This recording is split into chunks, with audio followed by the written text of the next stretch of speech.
Good morning! Good morning, everybody! Good afternoon, good morning, good evening, wherever you are. I just woke up.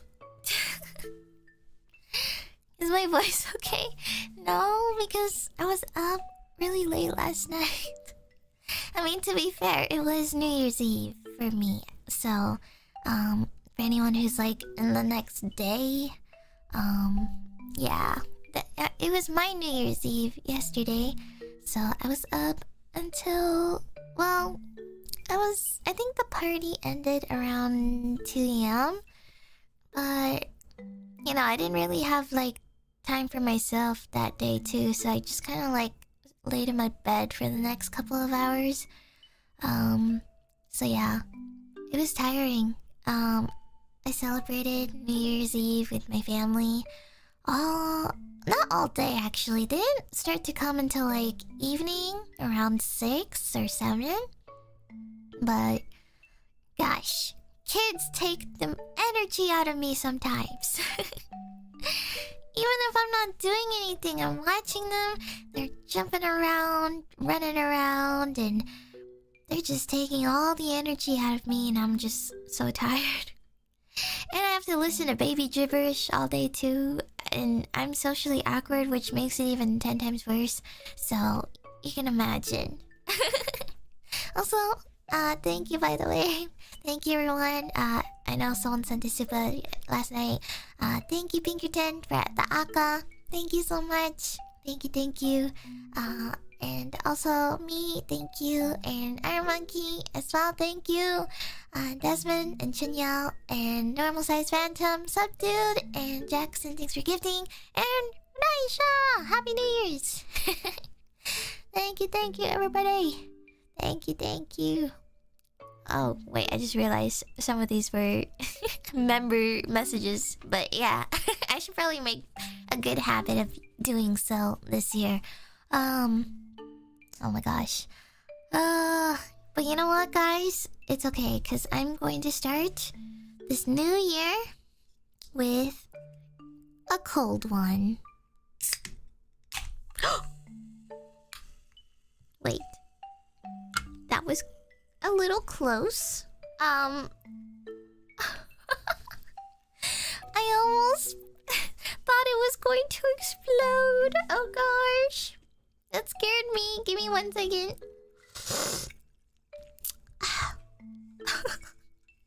I thought it was gonna spill all over the place. Oh gosh. Okay. Here we go. I'm drinking some Coca-Cola. I didn't eat this morning, so I don't know. I thought I was gonna be hungry, but I don't know if I could eat leftovers right now. I, for some reason, just can't seem to stomach leftovers for whatever reason. So maybe until later, when my stomach cries for help. But we had a lot of good food yesterday, though. A lot of people brought their own stuff. My mom. Well, okay, so everything was hosted at my place, so everyone brought theirs to my place. And, my mom cooked some Korean japchae. So it was really good. And there was also some people brought like egg rolls, sesame balls. There was like this, I don't even know how to describe it, but they brought like this seafood package, or I don't know, it was like a, I don't know how to describe it. They brought crab legs, and it had a bunch of other like mini stuff added to it and stuff. So, and there was also some sausages, and there was some rice, and some veggie stuff. And on the side we had fruits, a charcuterie board, some cookies, homemade baked cookies. We had some dry ass white cake. And there's well, I think that might have been it. I think. Yeah, I think so. I think that's all we had, I think. So yeah. And after food and stuff, my aunt makes these crazy games for us to play each time. Or I don't know, she started doing it like for Christmas and New Year's, but my aunt, she made these crazy mini games and they seem like literally impossible to win sometimes. It's genuinely RNG pure luck. So I think I told you guys the Christmas one where she did the cans and you had to match the cans from the other side of this shoebox, and you know, you had to like align it perfectly to get like $1, and she would up the prize pool per like section round, I guess. So yeah, she did that and I thought that was insane. But this time around, she came and brought her a new game that I did not expect to do. She basically put this like... It's like one of those beer pong cups, like the plastic red cups. She put it like upside down. And she took this like kebab stick, like those pointy kebab sticks, and she kind of like broke it in half and like stuck it through the cup, but leaving the pointed side upwards. And basically she gave us these marshmallows, and what you had to do was you had to aim accurately enough so that the marshmallow lands on the tip of the kebab stick. And she just holds the cup in place as like a foundation to hold the stick. And I was like, what the hell? How are we supposed to get this? This is literally impossible. Because you had to literally have like perfect aim. And it's basically kind of like beer pong, but marshmallow on a stick. Like, you have to aim the marshmallow at the stick, and by the way, it's pointed and super thin. Pointed upwards like a needle. And you have to aim perfectly so that the tip gets into the marshmallow. And the crazy part was... Well, at the beginning, it was like... The prizes were just like pencils and snacks and stuff. But then my dad decided to contribute Pokemon cards. And I was like, what the hell? Where did he get these from? And I want some. I want a pack. I actually got a marshmallow on the stick once, and I was happy with that. And that's all I needed. So yeah, I got this like, I don't know what this is, Scarlet and Violet Stellar Crown Pokemon card pack. I don't play Pokemon, so I don't really know anything, but I just got this for fun because I just wanted to see if there was anything cool inside. And there was some holo cards in it, or 2 of them, but it was like... Well, I had like one of my like family friends look at the price and stuff. It wasn't like crazy though. It was just maybe like at best, I don't know, like $20 or something. I don't know. Well, I'm not really sure. I don't remember. But yeah. So that's pretty much what happened. And then for the rest, I kind of just... Well, actually, I offered to showcase a movie to some of the older ones.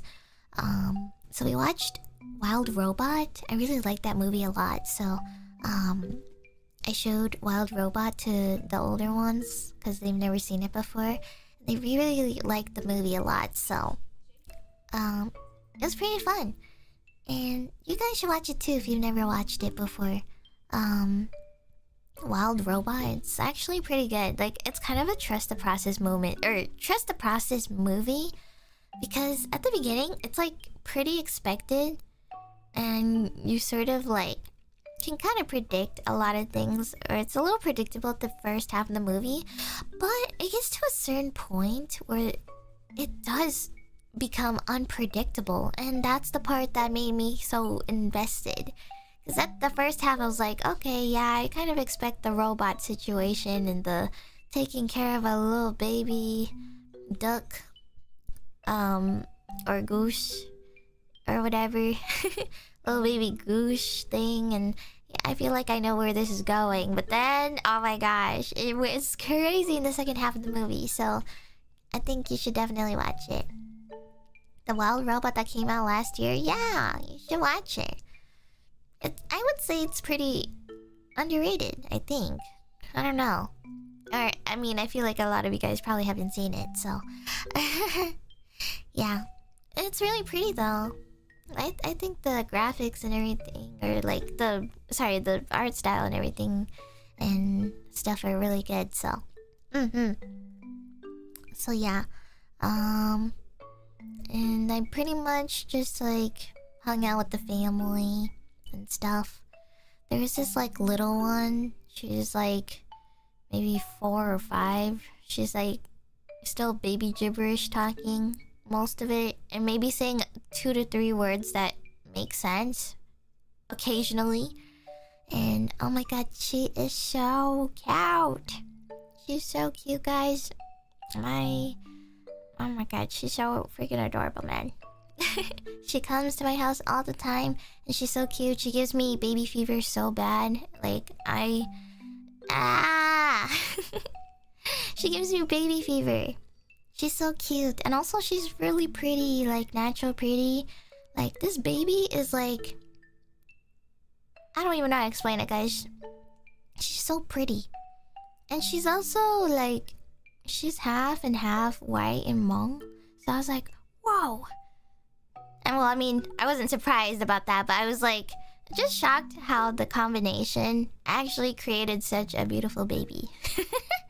Because she looks so, like, I don't know how to describe it. She's just so pretty. Like, pretty eyes and, I don't know, everything is just natural pretty. Like, I don't think they'll have an issue later in life. So yeah, she's so adorable too. She just talks and mumbles to herself the entire time, and I just kind of pretend I understand what she's saying. So yeah, so that's that. But I will say the rest of the kids though, they're crazy.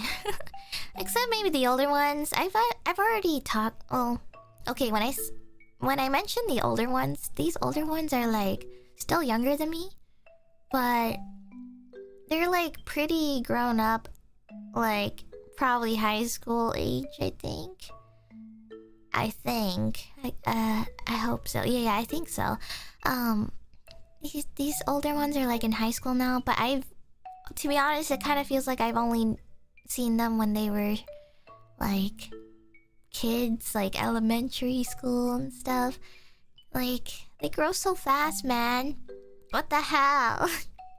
They grow so fast. I don't know how they keep growing so fast. Every time I see them, I feel like they keep reaching adulthood, like, closer and closer. And I'm just like, whoa, what the heck? They're gonna be almost me soon. So yeah, it's crazy.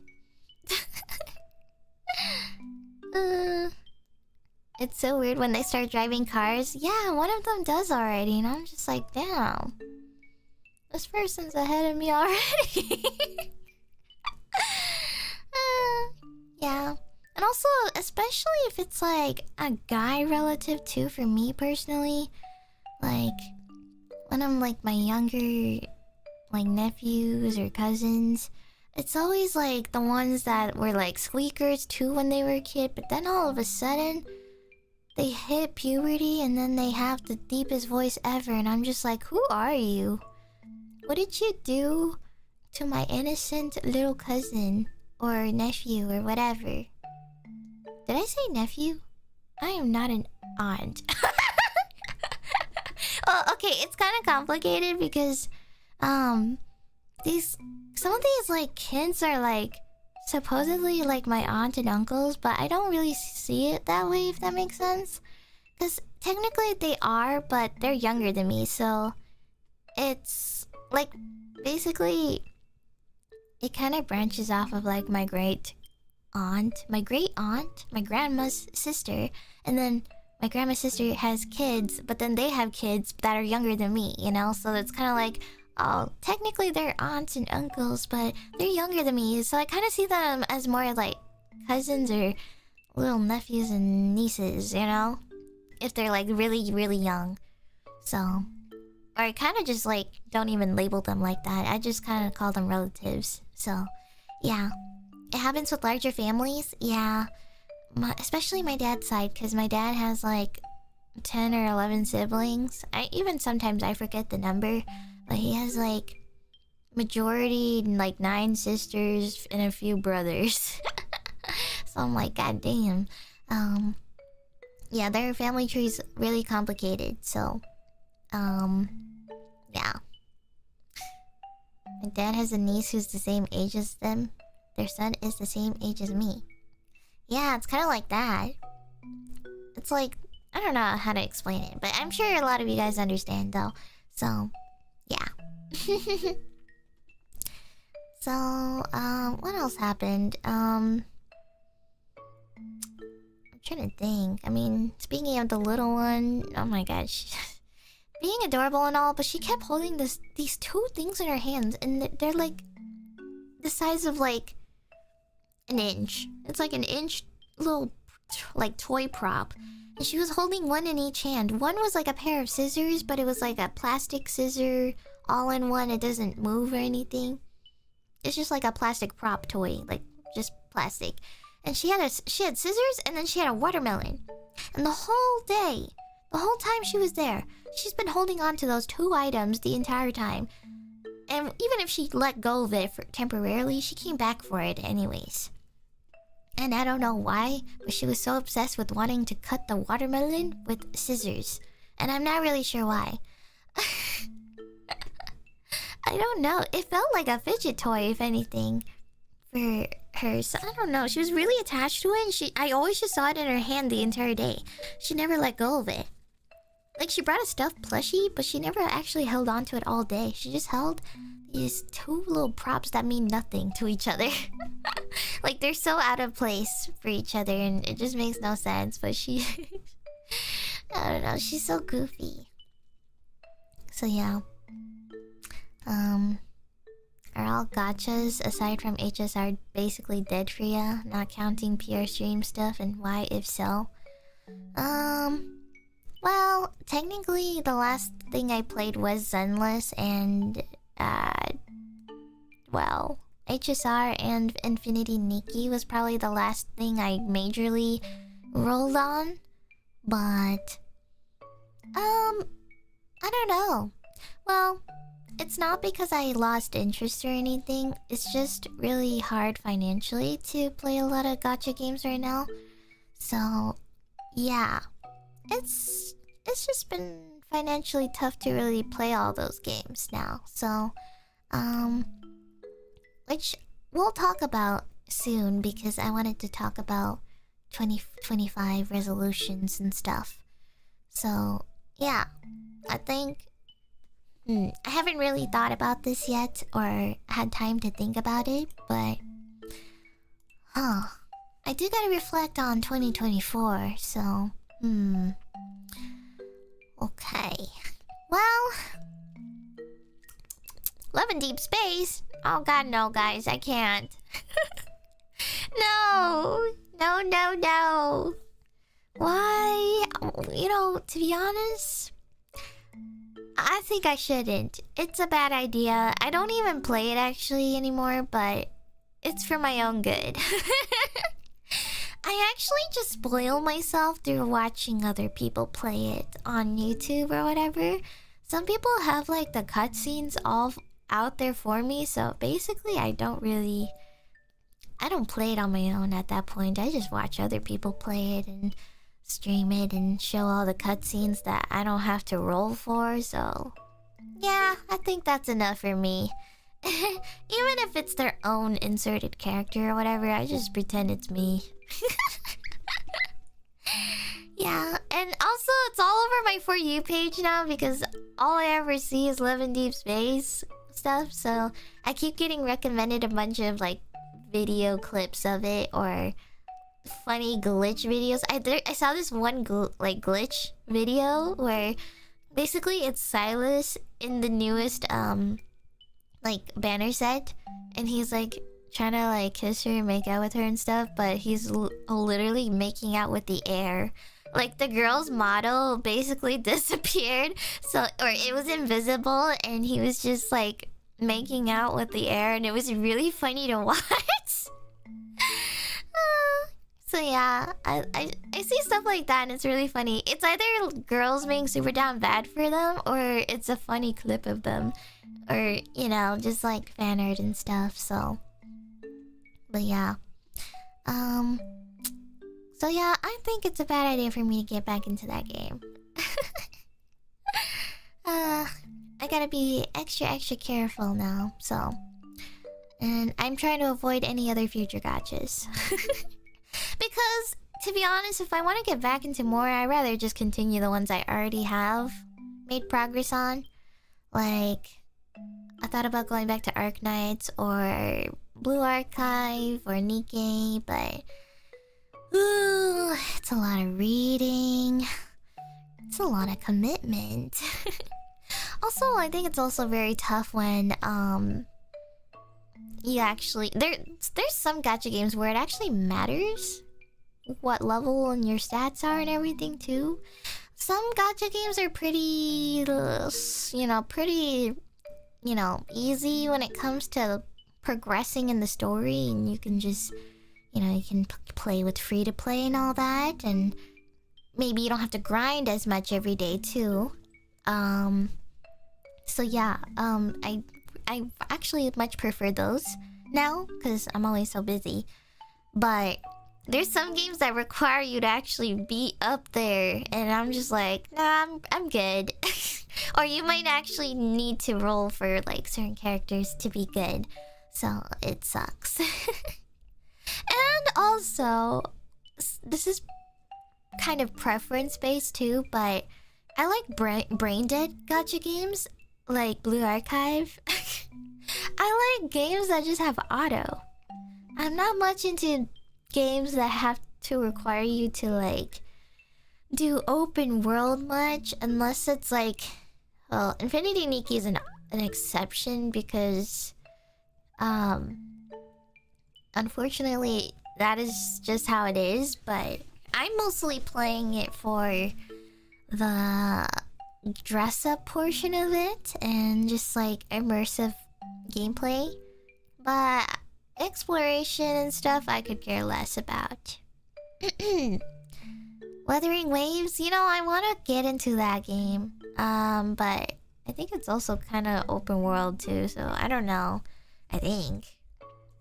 And I know I'm gonna probably roll a lot in that one. So yeah, but I like the cutscenes though.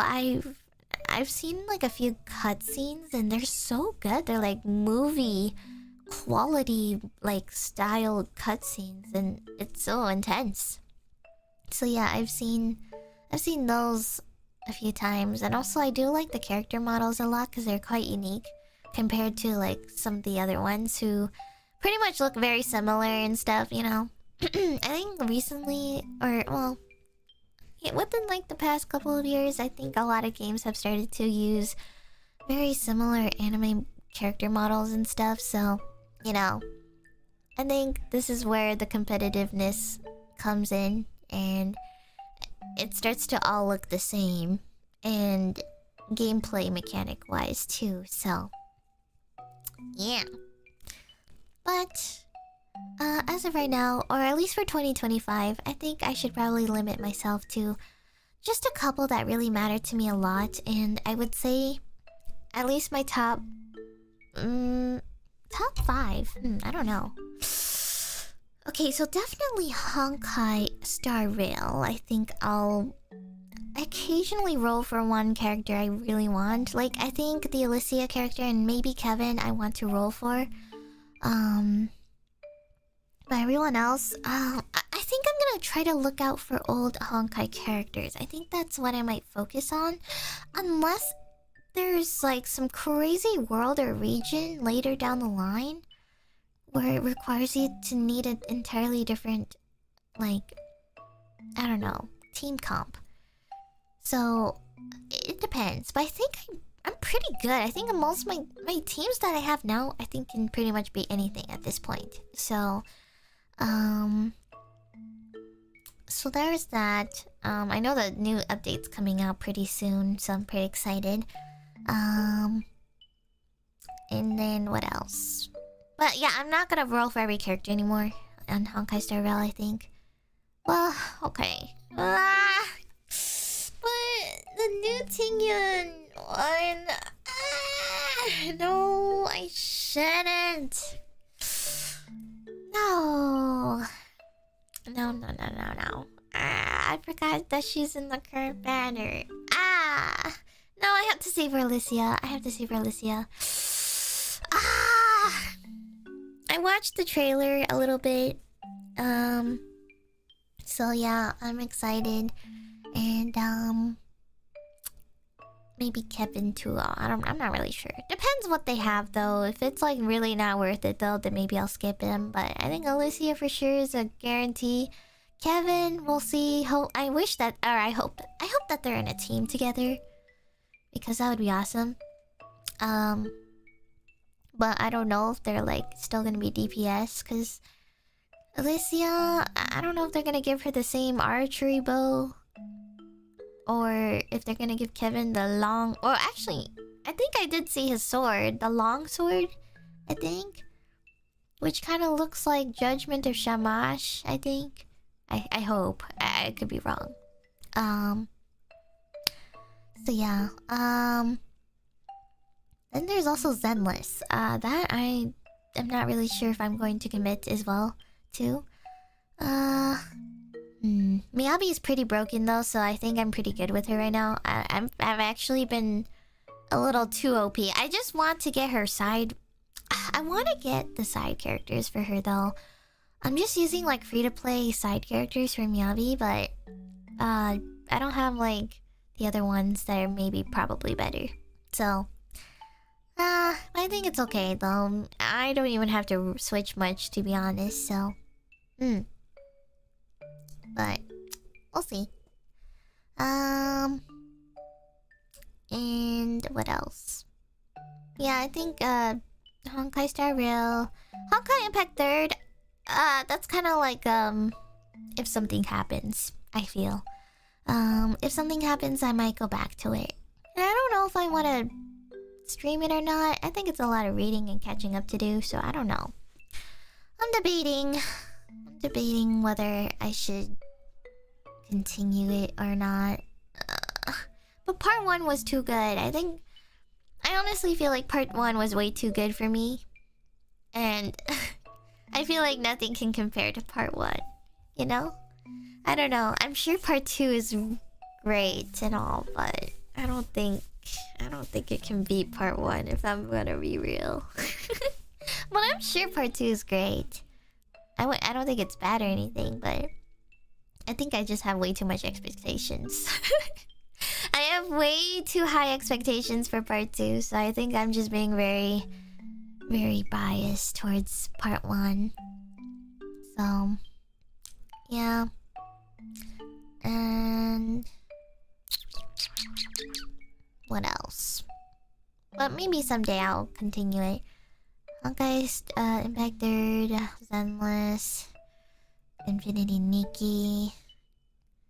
Optionally Nikkei and Blue Archive maybe, but to be honest, I only just keep up with the new character releases and some certain events, I guess, but I don't play or anything. I just kind of like look for updates. If there's a new Blue Archive character that comes out, it's always gonna show up on my For You page, so yeah. And I did see the new Rappy from Nikkei. I heard she's pretty awesome. I saw like a couple dialogues from her and I was like, damn. I think everyone really likes new Rappy, so that's awesome.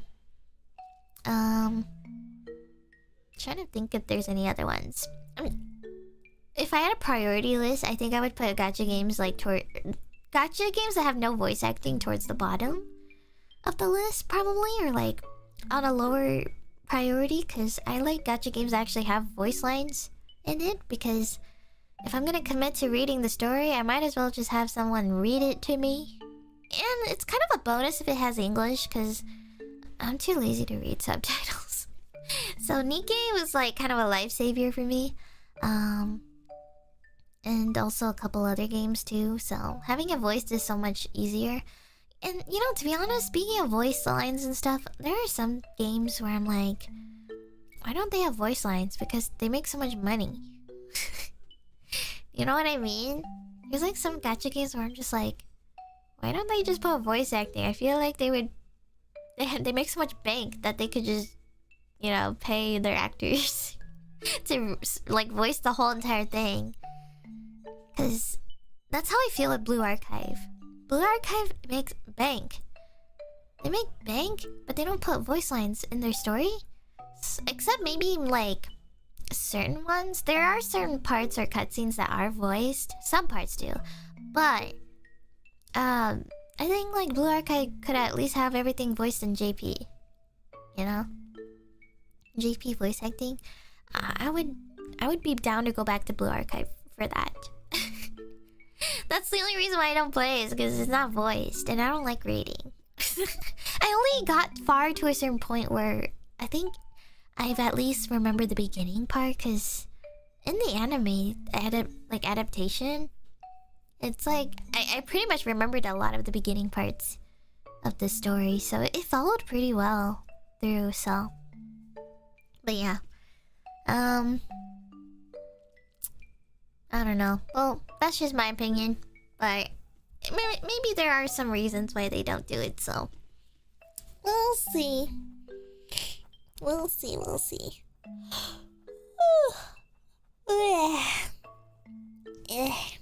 Okay. So by the way, this is gonna be more of a shorter Zatsu, guys. So maybe like about 2 hours ish. Because I have some stuff I gotta do later and take care of. So also I just haven't ate at all too. So maybe later I will eat and stuff. But I want to talk about New Year's resolutions. And also maybe reflect on how 2024 went. So, I'm trying to think. I haven't had time to think about it, so sorry. I might have to like sit here and just like think about whatever comes to my mind first thing. How did you keep up with your last year's goals? Did we make one together? I actually don't remember if we did. And I might go back and try and look right now, but... Did we? What did we do last year? Hold on. I'm gonna search this up. New Year.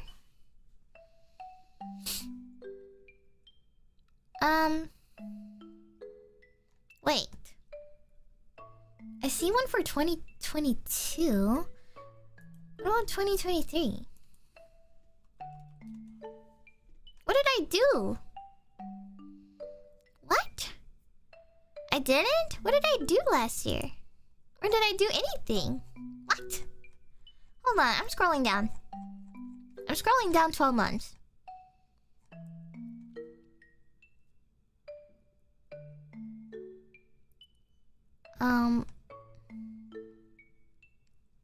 What? Wait. Huh? Wait, hold on. I'm clicking on one of these VODs.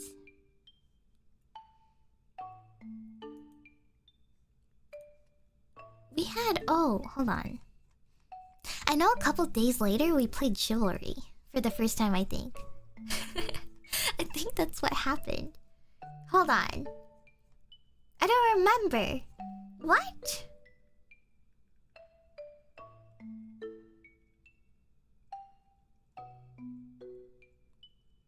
What?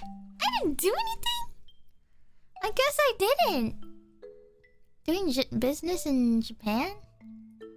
I don't think so, guys. I don't think I was traveling. I don't think I traveled during New Year's. I'm usually home. What the hell? I know I traveled in like February and like maybe in like November, October, but I don't think I've ever traveled during New Year's or Christmas. Those are usually when I'm home. So yeah, I don't think it was travel. think I just decided to take that day off for family. Maybe that's it.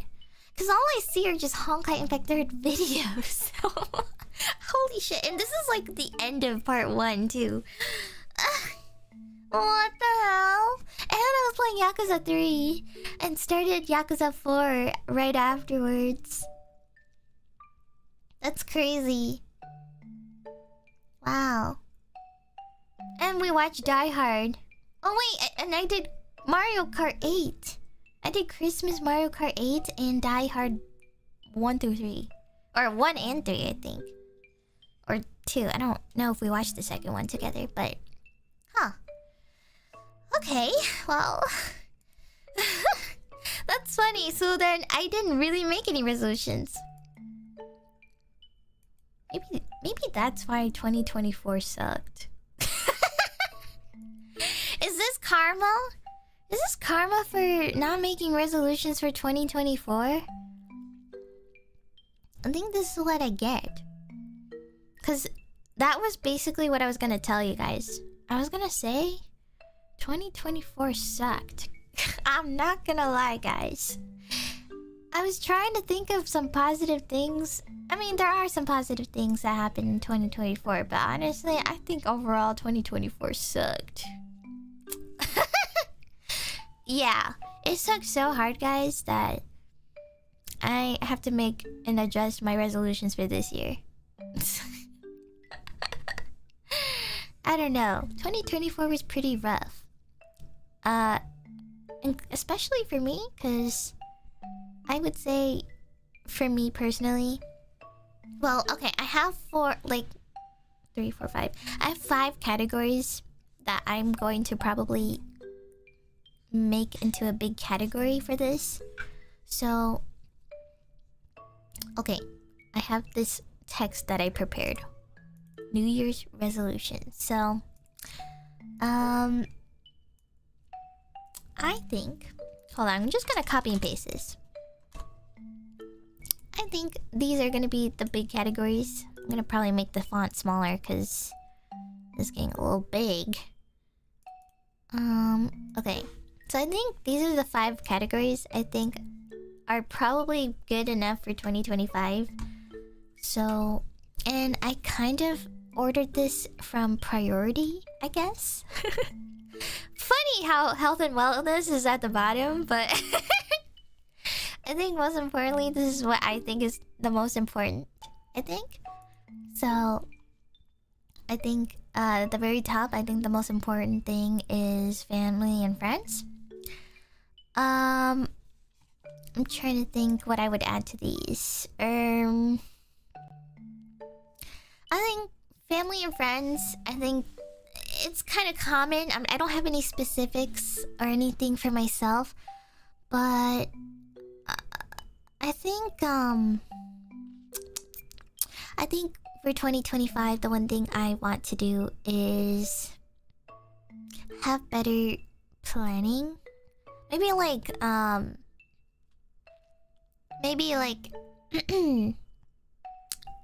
time management, I guess. I'll just write this. Or time management, hang with loved ones. I think 2025 I want to be better at planning to separate time for family and friends, because, you know, I'm constantly always working a lot, and I would like to be able to divide some free time to hang out with family and friends. So, I think that one's a pretty good one. Honestly, that is pretty much the number one thing I want to do. I don't even know if I could add more to this list, because I don't really have that many... I don't have that big of a social life, so that's why this list just might be one. Might just be one bullet, because I don't really have that many social problems when it comes to, like, family, friends. I mean, like, I guess, like, for family, I guess better relationship with my parents and stuff, but I mean, family is always gonna be family, so I guess... I don't know. Maybe. That's a maybe. But adulthood is rough when it comes with parents and family, so... I don't know. I'm not really sure if I would add this to that or not, but... No social problems, that's a good thing. Yeah, I don't really talk to that many people, so it's not like I have to say for myself or say things like, oh yeah, I'm gonna be a better friend this year, blah blah blah. You know? I don't think I've ever had much issues. And if I did, it's not from me, I promise you. I promise you, it's not coming from me. I think I'm too nice to people.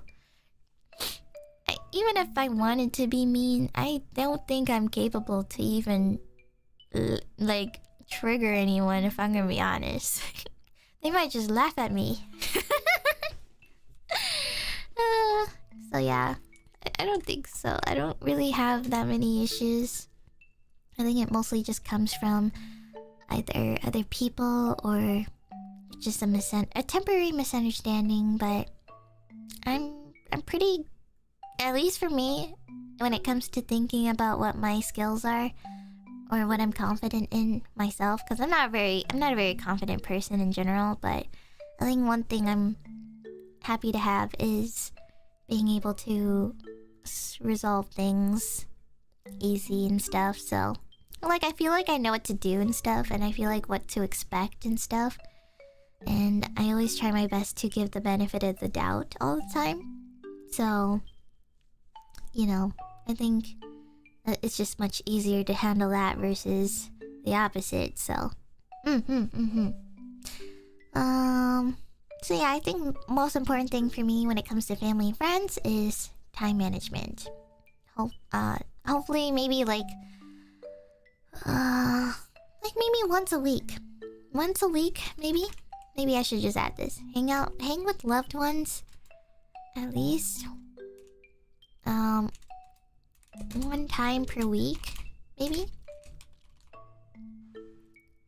One time per week is probably... I don't know if that's a good number. 1 or 2 times? I'm not sure.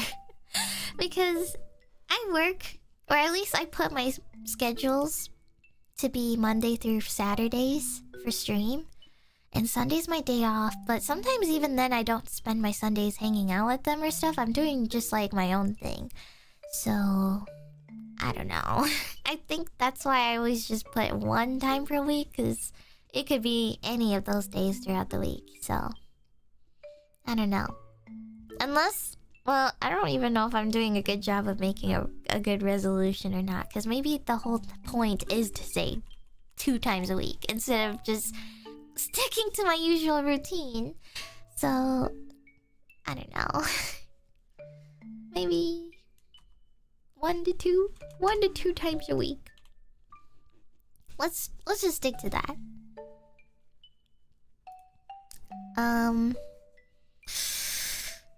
Okay. Now, finances.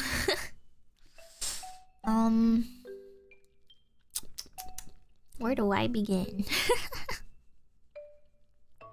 Where do I begin with finances? Oh gosh.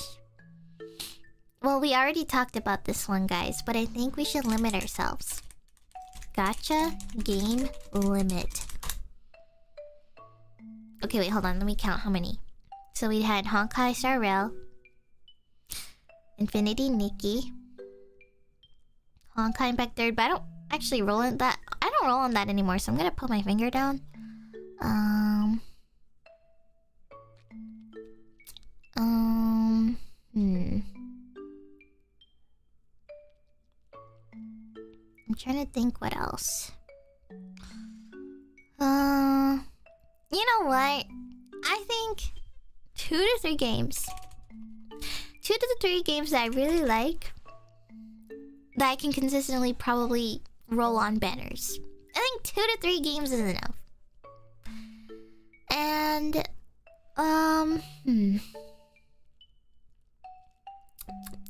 What else? Wait, shoot, I had something else in my mind.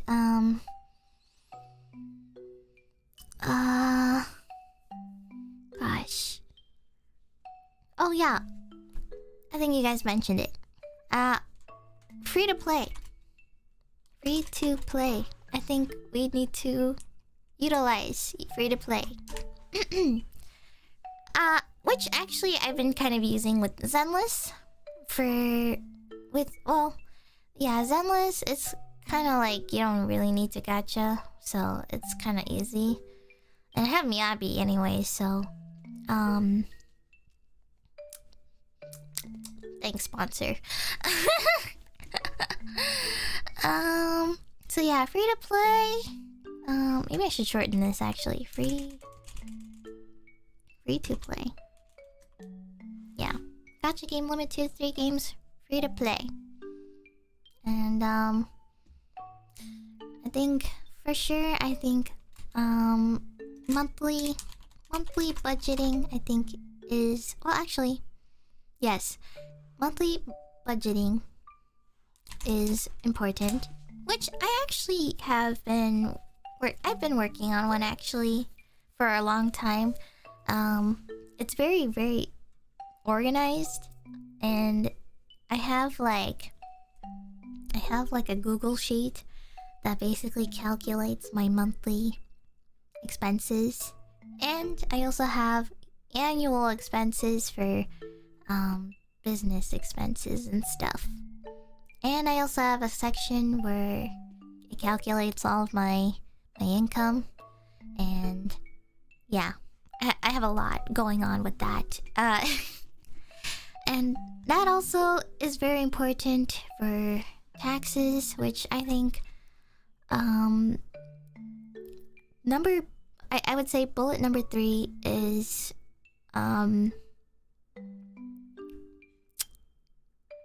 resolve my tax problems. My 2025 goal is to resolve my tax problems. Yeah. That is my goal for this year. My number 1 goal actually, if anything. Well, next to monthly budgeting, of course, because that takes part in it, but yeah, tax problems is probably number 1 for me. Yeah. I honestly wish I knew how to do these things from the very beginning. And yeah. This is the part where I say I'm stressed and depressed. I am stressed and depressed about it. And to be honest, I'm not gonna go into details or numbers or anything about it, but I will say I think taxes are like my biggest obstacle for this year. Because I didn't really know how to do them from the very beginning. Mostly because I've never actually done self-employed before. I've always done taxes with like, you know, the easy W2 forms and like my real jobs. So like those ones were no-brainer. And I also had, you know, my parents who could help with it too.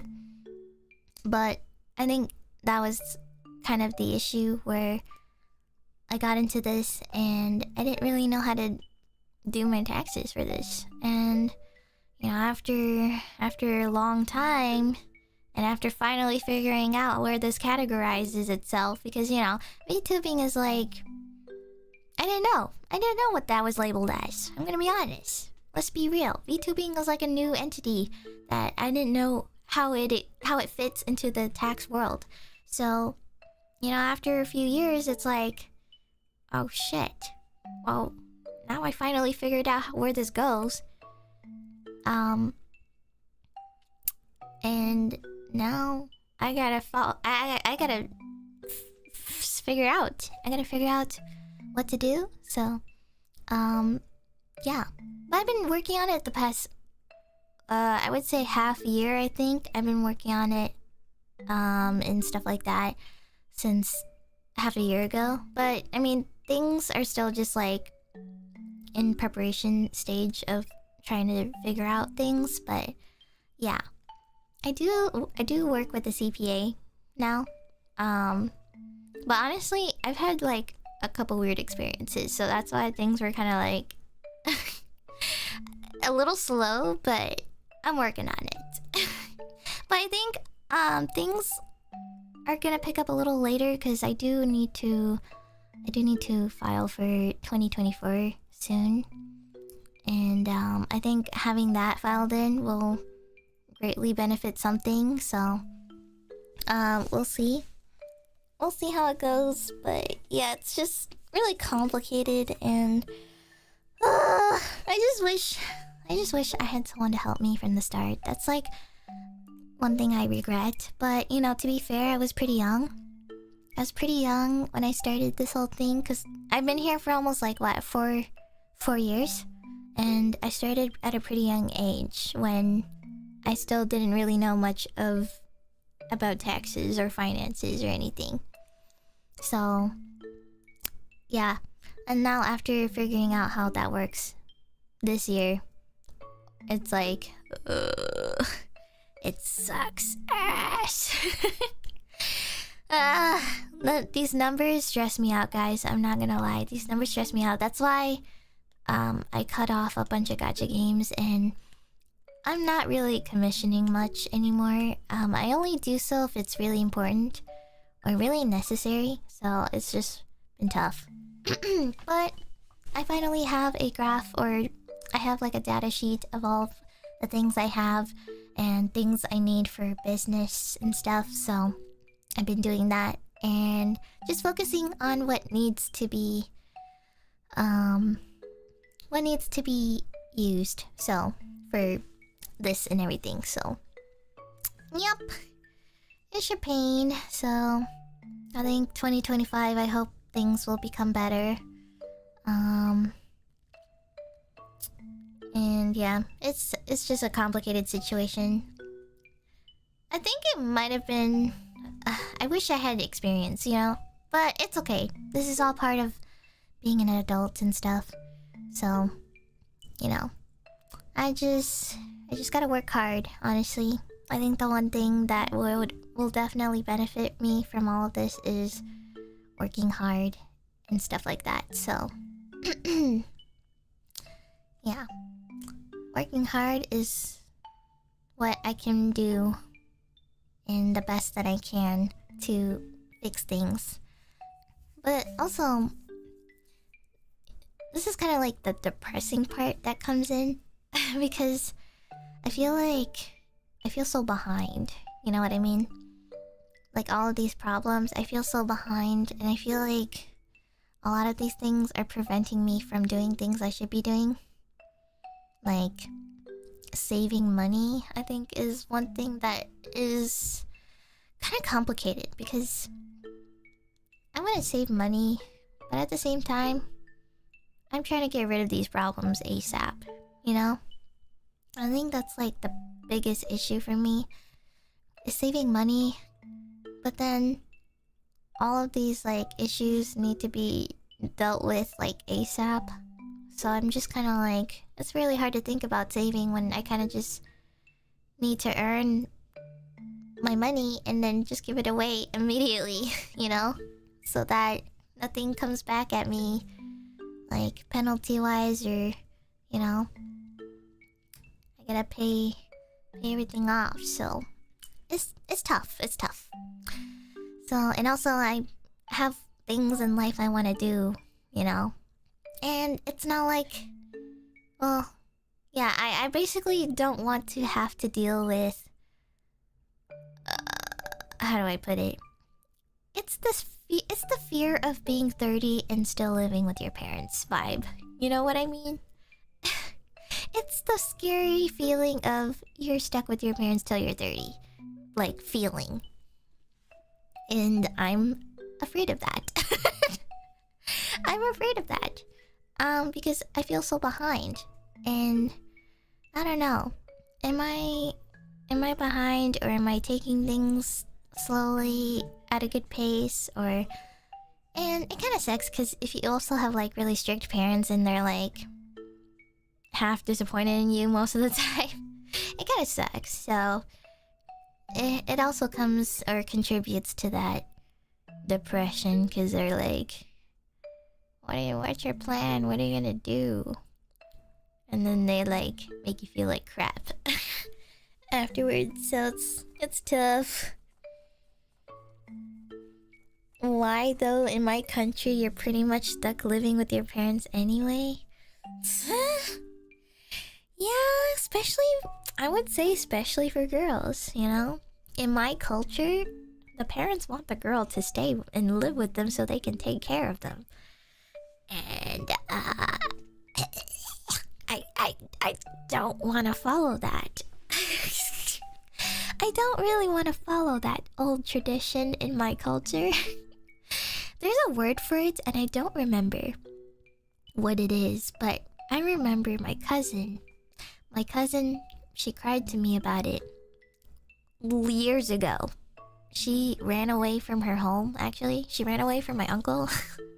Or my uncle was, like, not happy with, like, her decisions, or I don't know how to explain it. Well, I won't go into details, but basically they weren't agreeing with certain things, like some house rules, and my cousin basically just like ran away from home.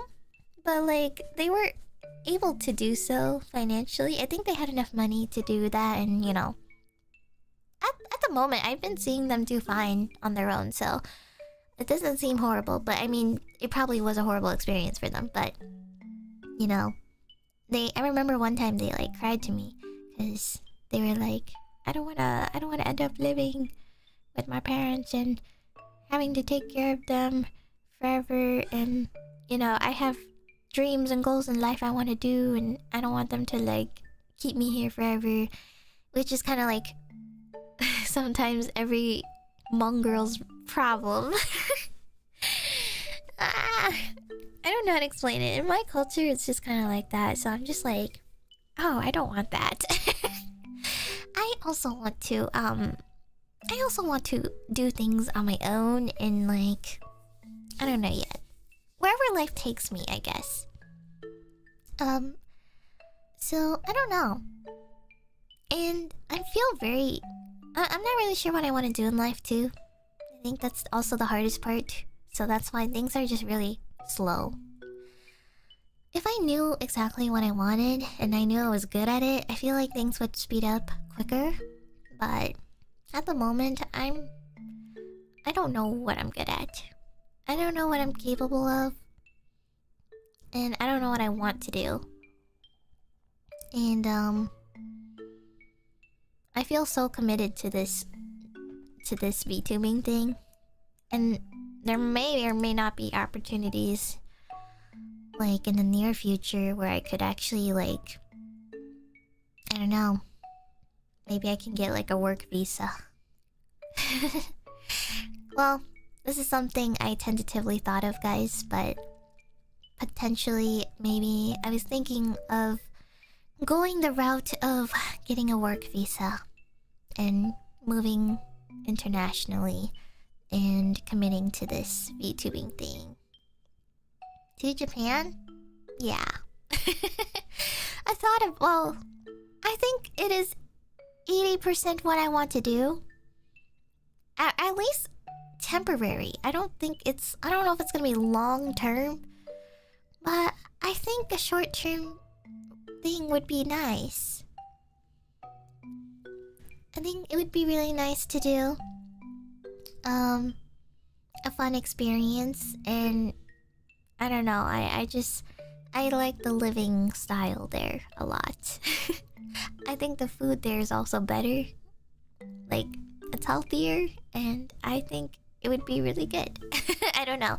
There's just a lot of good things I think I could really benefit from. And also, it's just very financially friendly too, for if you're like by yourself.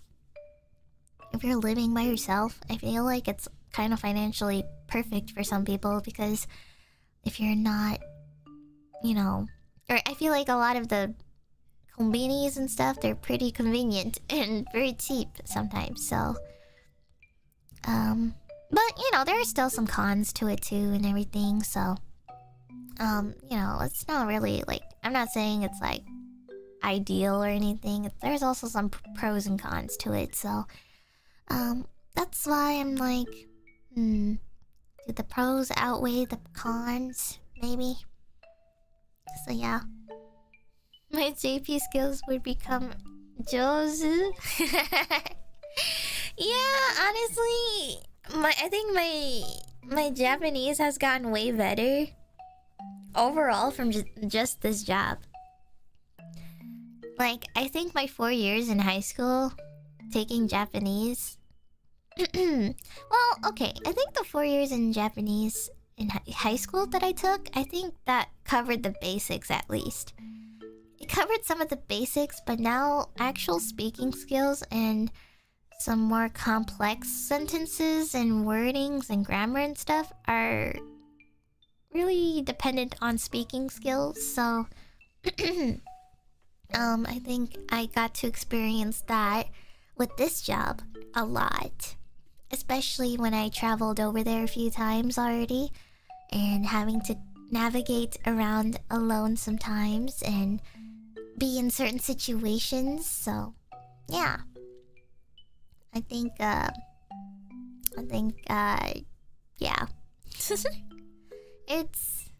it's gotten a lot better since, so I'm a little proud. I mean, I'm still pretty I'm still kind of what's the word, washed. I guess I'm a little washed from Japanese. Like, it's been a few years since well, okay, so I took the 4 years of Japanese, and then a few years later I didn't use it at all, because that was when, you know, I like graduated and I was like, alright, what do I do now? And that's kind of like when I was just kind of working like my real job, and you know, I didn't have uses for Japanese at all during those 3 years. So that's why I became washed after a few years. I kind of forgot everything slowly. And then finally I started doing VTubing. And then that's where I kind of needed to pick it up again a little bit. So yeah, I was kind of washed and needed to remember a lot of things. But I started to remember a lot of things too, or relearn a bunch of stuff I did learn about back then. So that's good. But there's just some things I've kind of forgotten or I'm not sure about, but it sounds right, sort of thing. So yeah.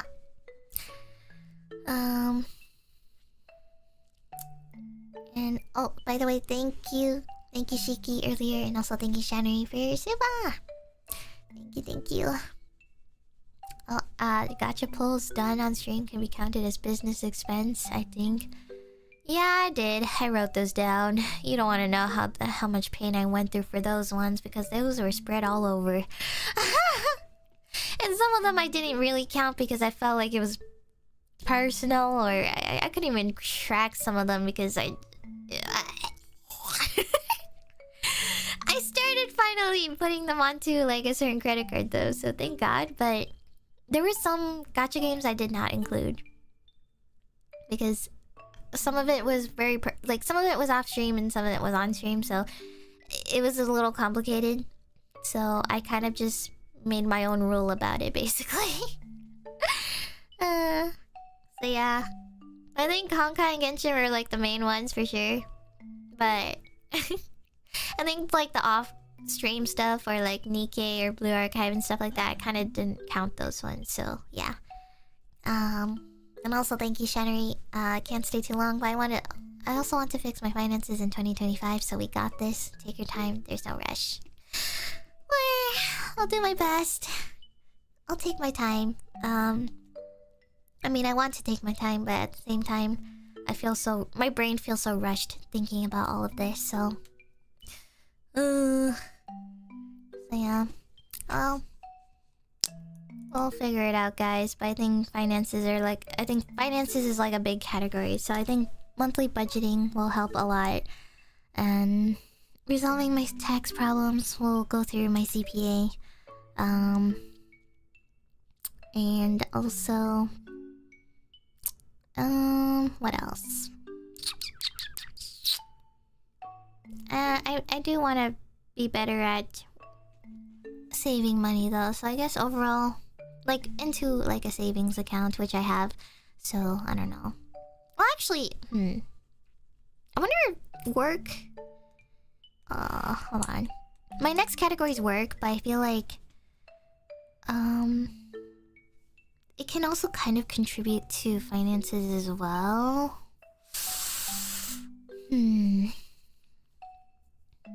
Maybe. Well, okay, actually, I'm going to put this in work category. Even though some of it might contribute to finances, but for work, there's some things, stream goals wise, I want to do. I think it will benefit a lot, but I think I want to do more voice packs. I think I want to do more voice packs. To be honest, I never did voice packs at all because I felt so unmotivated. I felt so unmotivated by some of the scripts, man. And I was like, oh god, I can't. No. I can't do it. And I just need more time to think about what I want. But I might actually just try to... I would write my own, but it's like so much... It takes a while for me because I'm not usually satisfied with my own script writing too. So it's just like... I have good ideas, but I'm just... I have ideas, I just can't put them into words, you know? Like, it's kind of like when I come up with song covers. I have ideas, I just can't draw them, or I can't make the video for it. I can't mix or anything. I can't do it. I'm not good at it. And it takes a long time. So, I think I just have to... might just have to be very good at critiquing these. So yeah, I might... But I do want to do more voice packs. I do like voice packs. I just felt so unpassionate... Or I had no passion in them. Or in some of the ones I was thinking of doing. But we'll see. And, what's another one? I think for sure I want to do... Well, maybe 2025's the day where I revive an old category. But... I don't know when. I don't know when. I don't know if my mic is still... I don't think this mic is... Well, I don't know. Well, I thought about it, guys, but... Question mark ASMR? We'll see. Will ASMR make a comeback in 2025, guys? I don't know. Okay, to be honest, I don't like using the mic, actually, the one where it's left to right, because it's so sensitive and it picks up literally everything in the background, so... And I don't have, like, a studio room for that sort of thing. Or I could just pre-record this in the middle of the night or whatever, but... I don't know. I just kind of want to do, like, simple voice acting, if anything. Which kind of maybe counts as ASMR. It's just kind of like a roleplay thing. More than ASMR, like, sounds and stuff. Just more like... I like talking when it comes to that thing. I don't like making, like, the... Like, these noises and stuff. I'm not much into it, to be honest. I kind of just like whispering or just talking or... I don't know. Background toilet noise? Oh god, no! I'm literally across from my bathroom, actually. Which reminds me, I was talking to my sibling through Discord and I could literally hear my dad scraping his foot in the bathroom. He was rubbing that shit so hard and I could hear just like the harsh, low squeak. I don't know, do your parents do that, guys? Do your parents ever like scrub their calluses in the shower and it's like so rough and like very loud? I heard it through my siblings' microphone and they were like, sorry, Dad's rubbing their calluses off, or Dad's like doing the feet thing in the shower. So I was like, oh, it's okay, I can also kind of hear it too. So yeah. Well, I think ASMR would be awesome. I think another thing too is like, I want to do ASMR, but I want to make it look good. I don't want low effort ASMR, if that makes sense. I want to do like artwork and stuff for it too. It's kind of expensive though, but I want to have like an actual proper thumbnail. Heavily inspired by Hex, by the way. Hex Haywire. I know he used to have this really good artist make his like ASMR stuff. And I was like, damn, I want something like that. I want what he has, his setup. So yeah, something like that. But yeah. And what else? ASMR, voice packs. Well, maybe I'll try more harder this time too. But karaoke's. Karaoke's is the one thing I am always hesitant on. Well, to be honest, it's mostly because I just gotta check rights and stuff. But the rest is simple. But honestly, it's half of it is also because a lot of the songs I want to sing, you can't sing.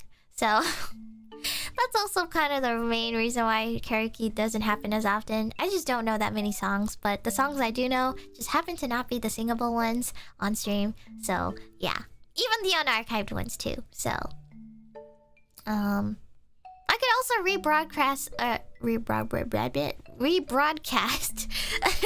some of my old ones too. Rebroadcast maybe? I don't know. I honestly well, I'll think about it. I don't know if I like my old ones though, TBH. I don't know if I like them, but maybe I should make use of it. And also for work, I do want to go back to doing more YouTube shorts. Actually, I actually consulted to Mane-san about reaching to other platforms, but at the same time, I'm not really sure yet. I was thinking maybe doing TikTok, like shorts.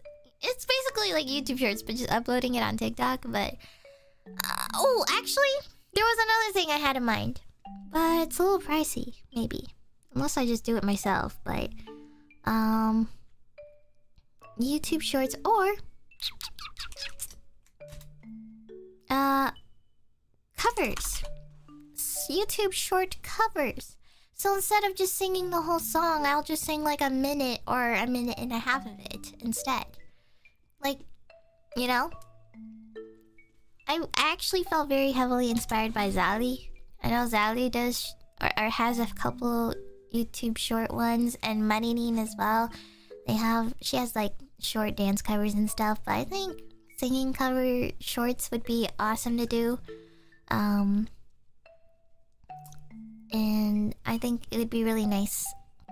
I don't know, like I actually wanted to think about doing those, but the only thing that really comes to mind is just financial stuff too, because I do want to mix it properly and stuff. I can't do it on my own, or well, unless I do it karaoke style, but we'll see. It depends how I feel, because I do want to put some effort into it, but or like some good production quality, I mean.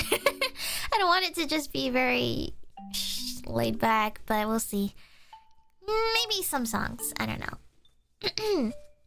But I do want to do more song shorts and stuff, so we'll see. What the fuck is this Isupa? When is the next foot cam stream? Why is your name Fish Toes in my mouth? Yo. Is this the same person? I swear to God. The next foot cam stream. Well, you know, I mentioned this before. One of my goals one of my goals is to convince Mane-san to let me show my hand. I want Mane-san to let me show my hands because I really wish you guys could see me play with my horizontal grip. I think it's funny, but I just don't want to wear gloves because I feel like it's not the same. And I don't know. My hands get sweaty easily.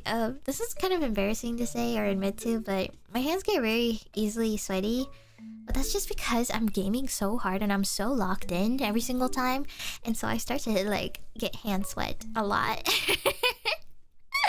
I don't know. I get really locked into these games sometimes and I just get really warm all of a sudden. And I'm like, gosh, is it really that deep? So yeah. And I just don't want to wear gloves because then it just kind of like... It kind of just traps the sweat and heat into it. So, you know what I mean? So I'm just like... Mane-san, please let me use my hand, please. I think a hand cam would be awesome to do for Valorant and stuff like that. So you guys can see how I'm moving my mouse and stuff because it actually looks insane. Hold on one second. I have not taken a sip out of this Coke. And like literally since I opened it. Until now, I just took my first sip. You can show off your nails as well? I know, yeah. I can also show off my nails too. And it changes all the time, so it's not like it's always consistent. Well, as of right now, I haven't gone back yet, but it's cold outside and I don't feel like walking there. It's like freezing out there. So yeah, I haven't really gone to the gym since snow came in. But yeah, YouTube shorts, short covers, specifically short covers. I do want to release original songs, and I do want to release a cover song, or I do want to continue doing those, but those are very high budget stuff. I'm gonna be honest, a really good original song cover, guys, costs like, and this is just the song alone, but it's a full package. I would say it costs about 6K. I would say an original song is about 6K, guys. And that is not including the illustration or the MV or any other additional things you need. But, and to be fair, that is a full package including, you know, everything, you know? Yeah. It's very expensive, guys. But to be fair though, this is like if you're not doing royalties or stuff like that. If you're going to have full license or rights to, you know, the thing, it's pretty expensive. But it also really depends on the person too. I'm not saying this applies to everyone. I'm just saying for at least for me, I would say on average is 6K per song. But it does pretty well. Or at least my two main successful ones, I think, have done really well. And, you know, I think that is worth that or even more, actually.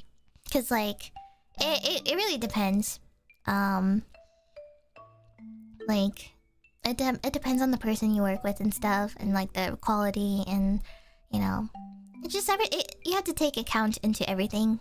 And, you know, also take into account how popular they are as well. And maybe they get, like, a lot of money. So it all like contributes towards those statistics. So that's why things like this cost a lot of money. So but it does have a lot of benefits to it too. So yeah, there's lots of variables when it comes to making an original song. And this is for anyone who ever wants to do original songs and you're trying to budget and stuff like that. I think if you're just starting out, I think maybe 2K for an original song is not bad. But if you're trying to go top tier, I think try to stay within the 6K range. Don't go high and beyond 10K, guys.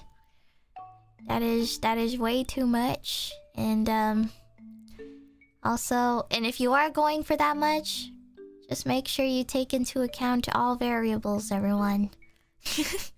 Take into all variables. This person gotta be like some top tier crazy person who, you know, created your masterpiece all from scratch and gave you exactly what you wanted, you know?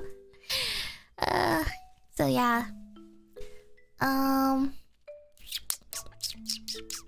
What else? A supathon?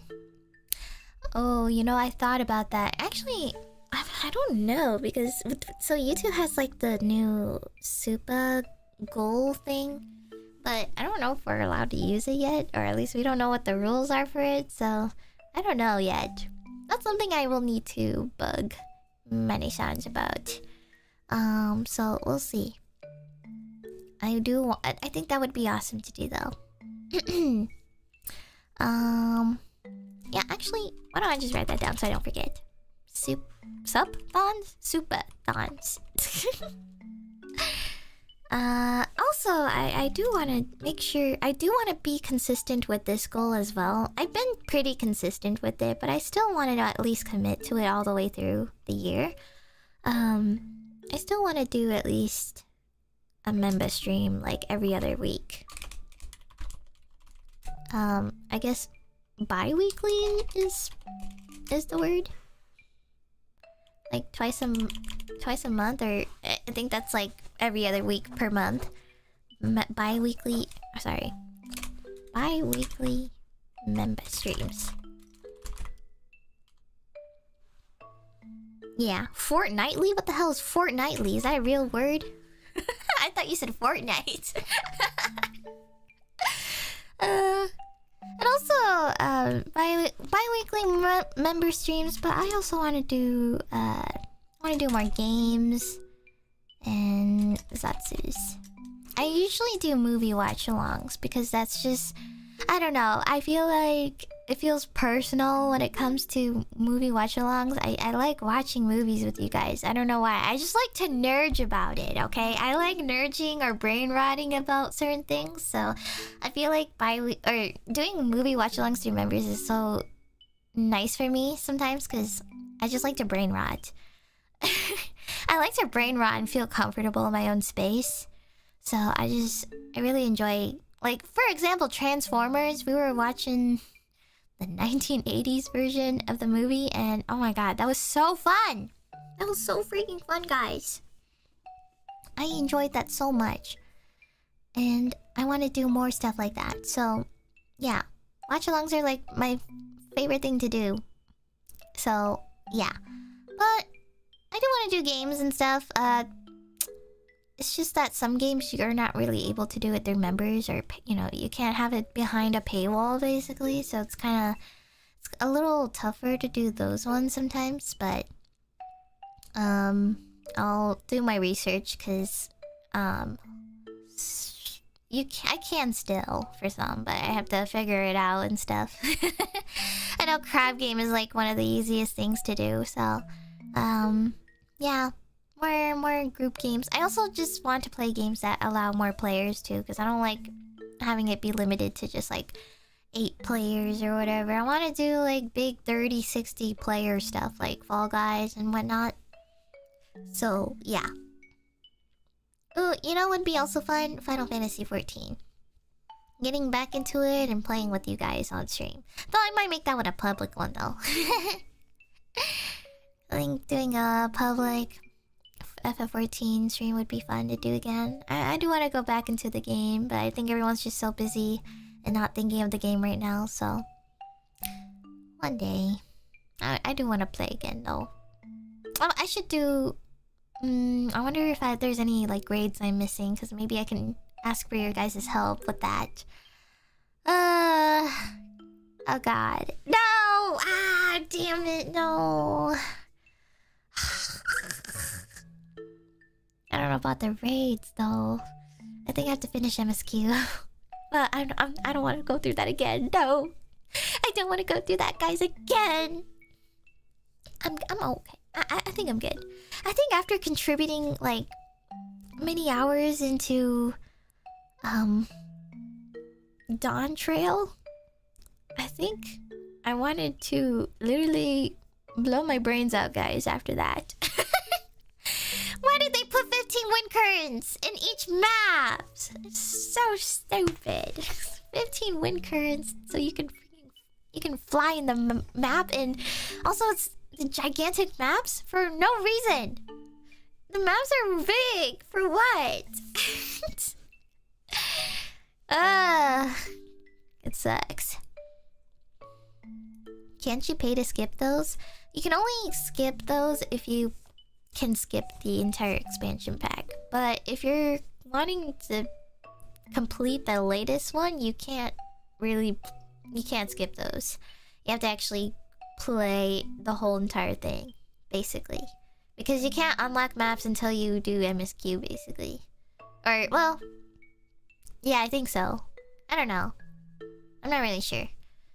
You need to unlock the maps, so yeah. I haven't logged on in a long time though. I wonder if there's new MSQ that I missed. Man, there's so many. Okay, this is gonna be a personal goal, guys, but I'm gonna add this to my personal goal. Get back into my old favorite games. And maybe shows.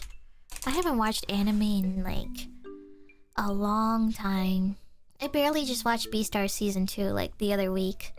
And it felt nice to get back into something I loved.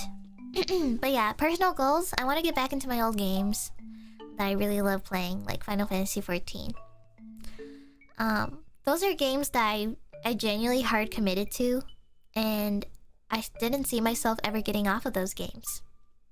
But here I am, getting off of it, or not playing. Sorry, that is a really weird sentence to use. But yeah, I want to play old-time games that made me happy. Back when things were still, you know, zero stress, no adulthood to think about, just sit and play game. That was something I really enjoyed doing. Well, honestly, these games felt like a job to me because I was committed to logging in every single day, doing my dailies, doing extra content that requires hours and hours of practice. So yeah, it felt like a job and a chore to me, if anything. But yeah, I do want to get back into it. Honestly, the main one is definitely Final Fantasy XIV. No, don't say Maple Story. Nope. I'm so sad, guys. My Maple Story burning character, I didn't finish it. You're supposed to reach like levels 260 or whatever with your burning character event. And I didn't make it. I think I reached level 200. And then I stopped playing. And then I'm pretty sure that character's gone now, because the burning event ended. So and I bought NX on that one too. It had permanent NX clothing and stuff because I thought I was gonna commit to that character, but I think it just got moved to the cash shop storage, I think, because those are permanent items, and I think they just went to like storage or something. But I can't use it for that character anymore, or I don't know. I'm not sure what the rules are when it comes to having NX items on a burning character. There's another burning event right now? Nah, I'm good, guys. I think I'm good. I don't wanna spend every day doing the same thing over and over and over again. Farming at the same map every day with 2 times EXP, hitting one single button and running around the map all day. Like the old times, but nah, I'm good. I honestly just did that because I thought it was funny. There was a time where I just kind of was like, yeah, what if I made a burning character and committed to it. And then I did, and I was like, ooh, this is fun. And then all of a sudden, work happened. And then I forgot all about it. There's a thingy that makes you level 200 in an hour? Oh gosh. No, don't say that. No, I'm good. I'm good. Oh, I think I'm good, guys. Let's not talk about MapleStory anymore because I will start brain rotting right now. I will start brain rotting. Though, oh god, it would be so funny if we watched MMVs. Old MMVs are like random MapleStory romance video stories online. Oh god. No. It's okay. No. Let's not talk about that. Anyways. The 14-year-old MVs? Yeah, these videos are like a decade old, guys. Like, the most popular ones were probably like 14 years ago. It would be so funny.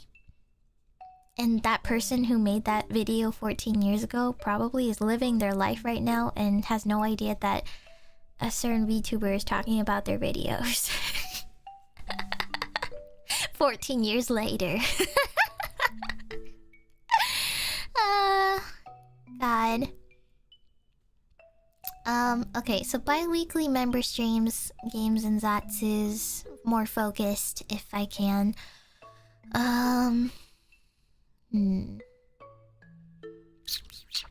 Yeah, like I said, I want to do originals and covers, but those are very expensive. I will have to see if it's within my budget to do so.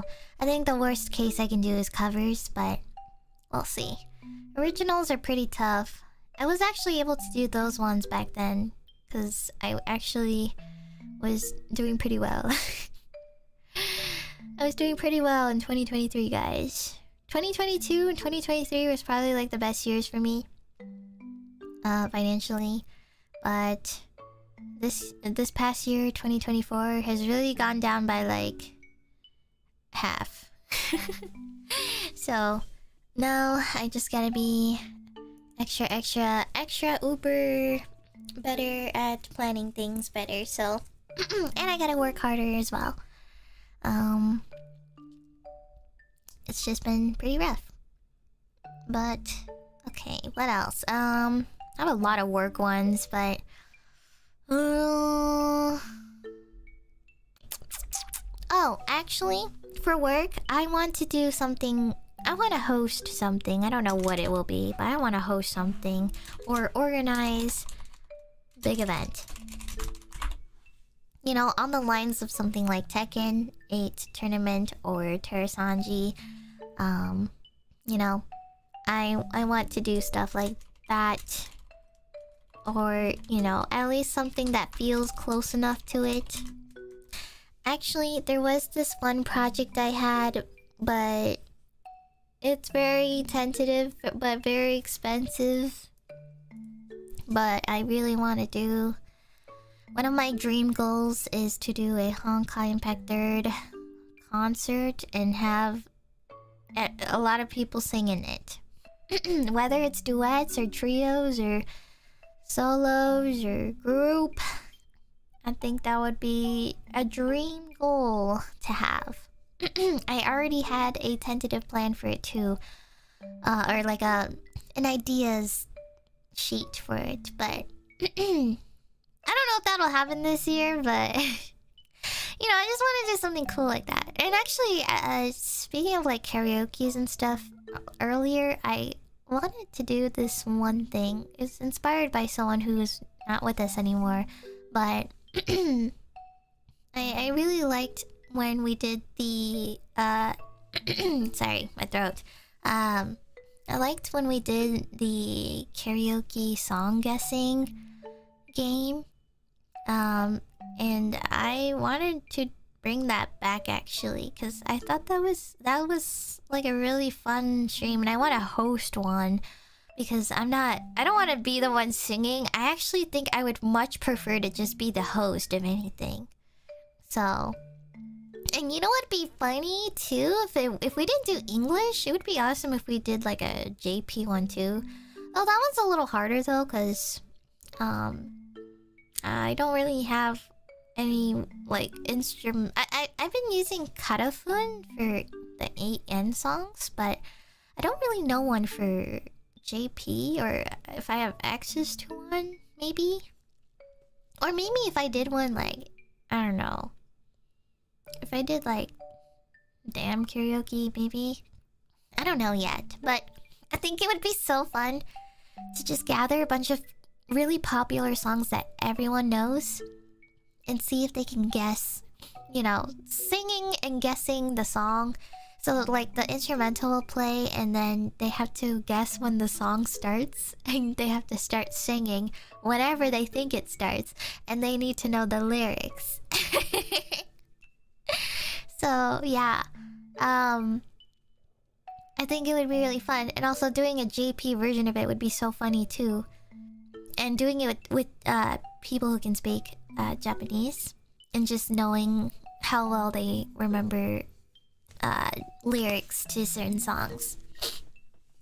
So yeah, but I think starting with the English one would be good to start with. But I would like to do that again, and just gather a bunch of songs for a guessing game. So yeah, and we could do spin the wheel, and they just have to guess and do their best.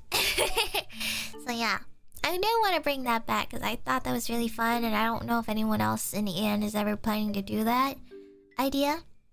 So maybe I'll just bring like 4 people. I think it's like 3 or 4 people. I think is enough to like, yeah, I think, yeah, sorry. I'm trying to think of this or imagining what it looks like. Yeah, I think like 4 people I think is good. And this could be a mix of people. It could be like girls and guys too. So we'll see. We'll have to really oh gosh, it would be really funny to get what is it? Renzoto would be a very good candidate. I think Renzoto would be a good candidate. Oh, maybe Resume too. There's a lot of good candidates, I feel, that I think would really knock off this EN set list that I could create. But we'll see. We should gather like some song suggestions for... Maybe we should do that one day. One of these days, we should do like a song suggestion like pool. We can just write a bunch of songs that we think are super popular that everyone knows the lyrics to. Or, you know, just based from the instrumental, and they can just sing it from the top of their head. Yeah, we should do that. Okay. Okay, so I'm gonna write this down. And, you know, just not this one in particular too, but I do want to do group karaoke's again too, for special occasions, so... yeah.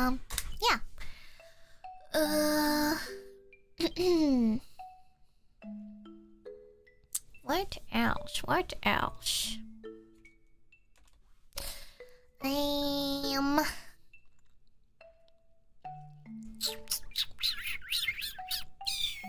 Offline collabs? Ooh.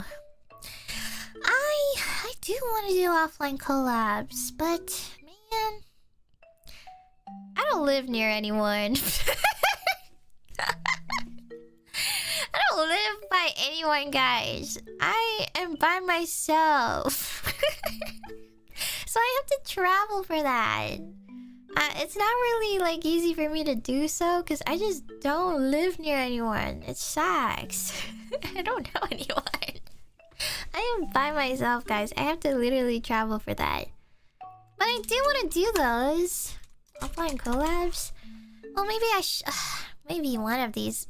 Well, okay. I don't think I want to do offline JP or like in Japan collab stuff. I think I would like to at least do it within America. Or Canada even. I guess Canada's fine too. It's not as bad as going out of country, but... Wait. Oh, wait, hold up, guys. offline collabs, but what about vlogs? What about vlogs, guys? What if I just do vlogs? I don't know. You know when Lexium did like their vlog in Japan thing? I really want to do something like that. Something like that, or like have permission to just like record stuff in person and then just post-edit those so that it can be streamed. If that makes sense. You know? Vlogs to go where? I don't know. Canada. My vlog of going to Niagara Falls first time. Or like, I don't know. I'm not really sure. I just want to go places I've never been to before. Or like, just very oddly specific trips. But those cost a lot of money, so you know, I have to really think of a more cheaper budget trip instead of like something fancy. I don't know. I'll see. I'll have to see, cause like, I don't know. I don't know yet.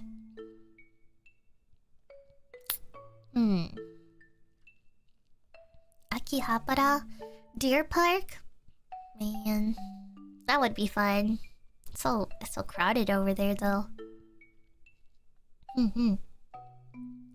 Collabs with people I don't usually collab with? True. To be honest though, that has always been an all-time goal for me since the very beginning. Oh, an aquarium? Yes. I think, yeah, collabing with more people, yeah, that would be really nice too.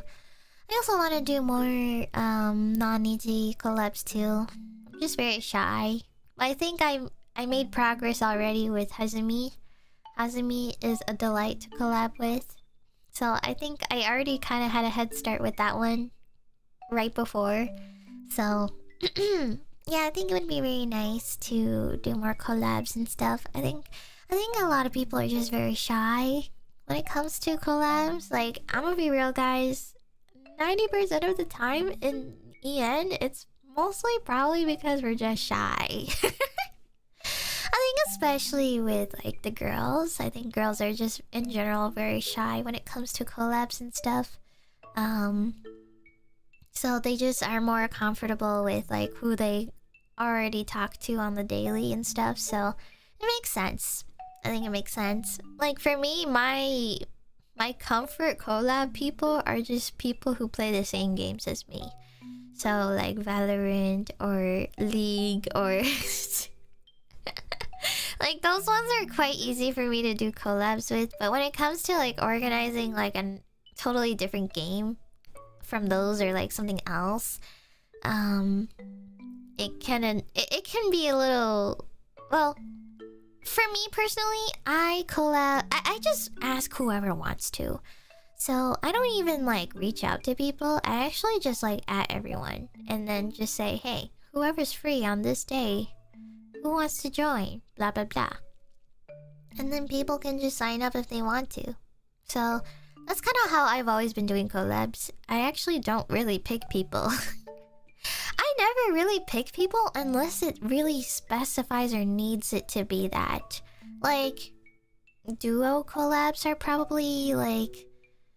those ones are pretty self-explanatory. That one kind of needs to or has to be kind of like thought about. So if you're doing something specific, like... For example, I did the tier list of My Little Pony with Aya. That one was very target-specific collab participant. But if I'm just like saying, hey, who wants to play Mario Party? That's just to whoever wants to or is free. Whoever wants to play Mario Party, that's up to anyone. So, also another thing too, if you ever wonder why people don't collab with each other, I think a big one is time zone too, because I think everyone is comfortable streaming into their time zones, which is perfectly fine because I think we should have a spread out variety anyways. But I think time zone's a thing in scheduling. So, you know, I don't usually get to collab a lot with like Maloko or Kotoka and stuff, because they usually stream in times where I am not awake. Or, you know, I'm dead ass asleep, guys, and I don't know if I could really get up during those times, so it really has to be a special occasion or event for me to be able to do so. So yeah. So if you ever just wonder why I don't really collab with certain people, it's mostly just time zone diff, honestly. I probably stream at the weirdest times too. Like, I stream pretty early. So right now it's like 7 a.m. in JST. So it's like really early for them. So I have a really weird... I'm basically like the opposite of them. So whenever I wake up, they're streaming. Or whenever I'm sleeping, they're streaming. So yeah. That's okay though. That's totally fine. There's no pressure or anything. And maybe one time we can make like one-time agreements of waking up for the other type stream. So yeah. So that's one thing. And what else? Yeah, I think there's just a lot of variables that contributes to that. Again, like time zones, and also I think interest and willing, you know, just like interest, you know, sometimes people don't like certain games or game types or genres, and they're just, you know, that's okay. That's okay, guys. We don't all have to like the same thing to do stuff together or whatever, you know. That's totally fine. I just play a lot of Valorant and League on stream, or well, not League, but I do a lot of Valorant, so I totally get if no one wants to play Valorant. Or like certain people don't want to play Valorant. You know, I just leave that up to whoever wants to, so I'm usually always collabing with the same people who enjoy Valorant every day. Like Leo or Shu or Claude or oh yeah, Hazumi, you know. Those, for example. And for me, I like party games. I like party games or spooky games. I kind of miss spooky game groups. I'm not gonna lie, guys. I miss spooky game groups, so I kind of want to organize like I want to play like Devour or something. I don't know. I really miss like maybe like Phasmo, I guess. But we never like we can never find the ghost or get it right. I think Phasmo's too hard now. I really miss old Phasmo. I really missed old Phasmo, guys. That was when I was peak. I was literally a god at that game. I was like level 900 something or 600 or I don't remember it, but they removed my level, so they like refreshed it and it's gone. So now I'm not committed to playing anymore. Honestly, if they didn't do that, I think I would have still kept playing or like made an effort. So oh, Lethal Company, we should play that. I never got to play the new updates. Maybe... oh, Forewarned? Maybe. I don't know if they've updated it recently. Let me see. The last thing they updated was Halloween event. But even so, it's not that much. I don't think. Let me look. You know, I also need to catch up on Outlast Trials. I was a veteran at that game too. Oh my gosh. This is gonna go back to personal goals. Getting back into my old favorite games. David Dawson's Stationary Supplies. I actually asked about that game. We didn't get... I don't think we had programs to do that until way more recently. Actually, I think. I remember asking about this game too. Like a long time ago. Let me check. Yeah, September 28th. Yeah, I think... I don't know if we can still play this or not, actually. I don't know. I don't know. The Killer Clowns game kind of crashed and burned. Damn. Wait, which one was that? Oh wait, I think I remember that one actually. Oh wait, there's this other one I wanted to try too. Backrooms Escape Together? Hold on, do we have... Wait, have I played this before?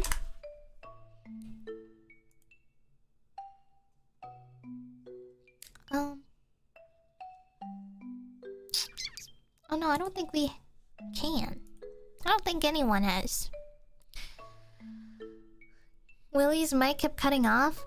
Actually, that might be a different Backrooms game. There's so many Backroom games that we played, but I think there was another one that we played. I think. I'm pretty positive. I swear. I swear this is an entirely different one that we don't have perms to. I don't know. That was Escape the Backrooms, yeah. They need to stop making titles similar to each other because these Backroom games are getting way too close to each other. Okay, should I move down to health and wellness?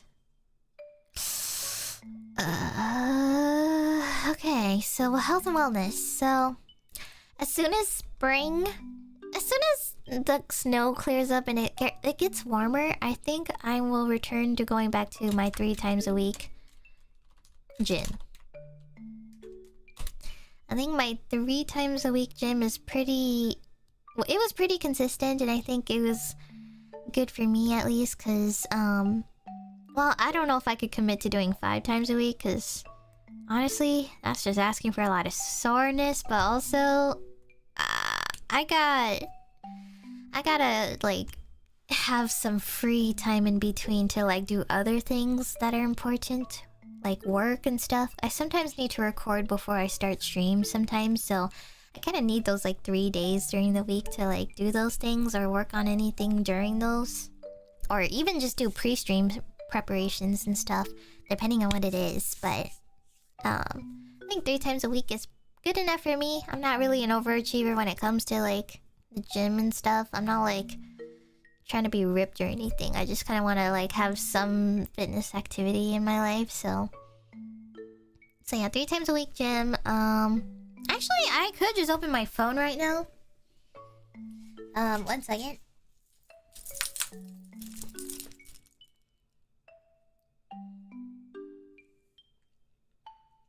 I'm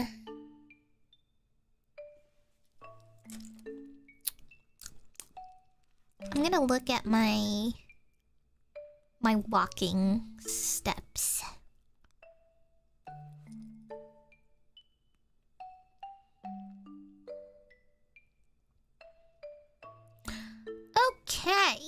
Okay. So,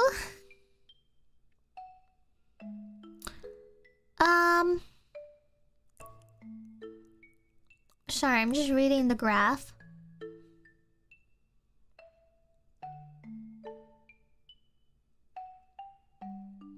Okay, so my daily average steps were 2,179.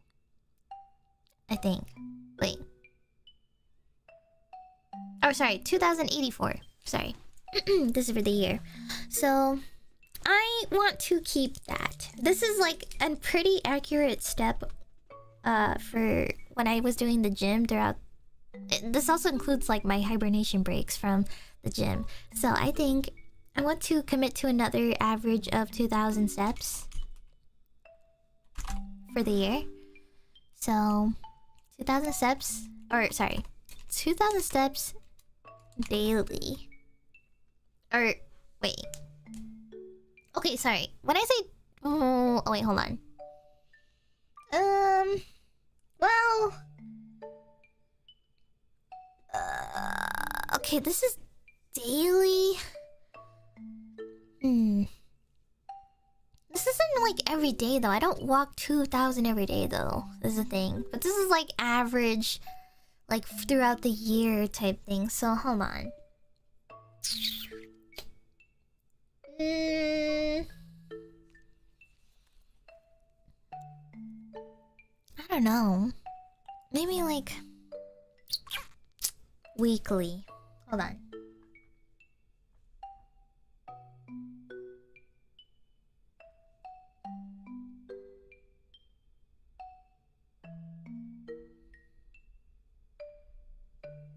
Wow, okay. That's crazy. I was doing about 5,000 steps. A little more than that, but 5,000 steps per week, I think, was the average of when I was still going to the gym and stuff. I think.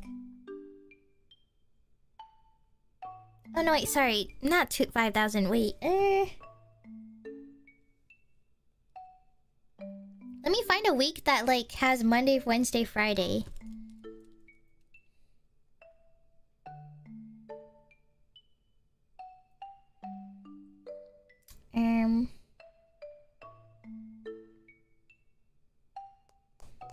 One second.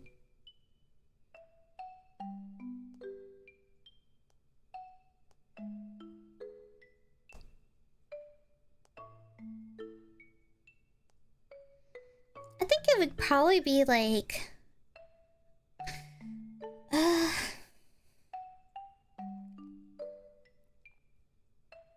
2,000. Yeah, I think 2,000 a week is like the average for 3 times a week gym, I think. And I guess any additional ones too for any extra days I might be out and about. So yeah, I would say 2,000 steps a week is the goal on a typical week if I had 3 times a week gym. So 2,000 steps a week, I think that's a good one to start with. I want to drink 16 ounces of water at least per day. Hopefully. I'm gonna be real, guys. I don't really keep up with this. I don't drink water every single day, or like, it's not consistent. Sometimes it's like 8 ounces, and then the next day it's 16, then the next day it's a lot more than that, and the next day it's like 2 ounces, and it's all over the place. I don't know. I don't know. I don't understand people who can drink a whole gallon of water every day. 'Cause what the hell, man? How do you do it? I can't do it. It really depends how I feel. 16 ounces is 1 glass? Seriously? I'm just calculating it based off of this water bottle I have. Is it really that... Is it really that little? Drinking 8 glasses is minimum? Bruh. There's no way. I'm sorry. This ain't happening. What do I do? Do I double this? 34? 16 ounces is like a small McDonald's cup? Well, that's the size I drink. And if anything, the small cups in McDonald's are like... they look like mediums. I don't know. Fine, I'll put 34, but I really think this is impossible. This is impossible, guys. I think my 2025's cooked, guys. I think I'm gonna be dead. I'm gonna be dead at the end of the year because I'm not drinking that daily 64-ounce water every freaking day. I'm cooked. I think I'm ready for 2026, guys. I think I'm ready for 2026. What do you guys think? Let's start my list for 2026 now. Well, okay. So, health and wellness. I do want to eat better. In general, this has like always been my life goal, but just eat better in general. Like, honestly, it's really hard to eat at home sometimes because the things we have at home are just they don't go well together, or I'm eating the same stuff every day. And my stomach gets really upset sometimes when I eat the same thing every day. So there just ain't much in the fridge. I'm gonna be honest. I look in the fridge every day and all I see are the same stuff that I'm gonna eat every single day. Eggs every day, ramen every day, bread and toast every day. But I don't know. And I think about grocery shopping, but gosh, so much money. Well, I do sometimes, but I don't know. Money. Money. That's why I always resort to eating simple things at home, because I don't want to think about spending money. But then, I don't know. It sucks. But then, sometimes I do resort to doing takeout though, because some days I just feel like I'd rather not eat ramen that day too. And it sucks. It sucks sometimes. So yeah, I have a really bad eating disorder. So it sucks. Ask your parents to buy you certain foods when they go. I actually do actually. When they do, they do. Or I do tell them if I need something, but it's just more like small things because I don't like to ask for much. So I don't know. But we'll see. I just wish I had time. If I had time, I would maybe commit to actually cooking food or eating better, because I think a major part is time. Because the moment I wake up, I don't got much time. I gotta get ready to stream. So I wake up, get ready for stream, start stream. I end stream, and it's like already nighttime, and everyone's trying to go to bed, and I'm like, damn, I don't got much time to be cooking up a storm in the kitchen. Oh well, time to get some ramen.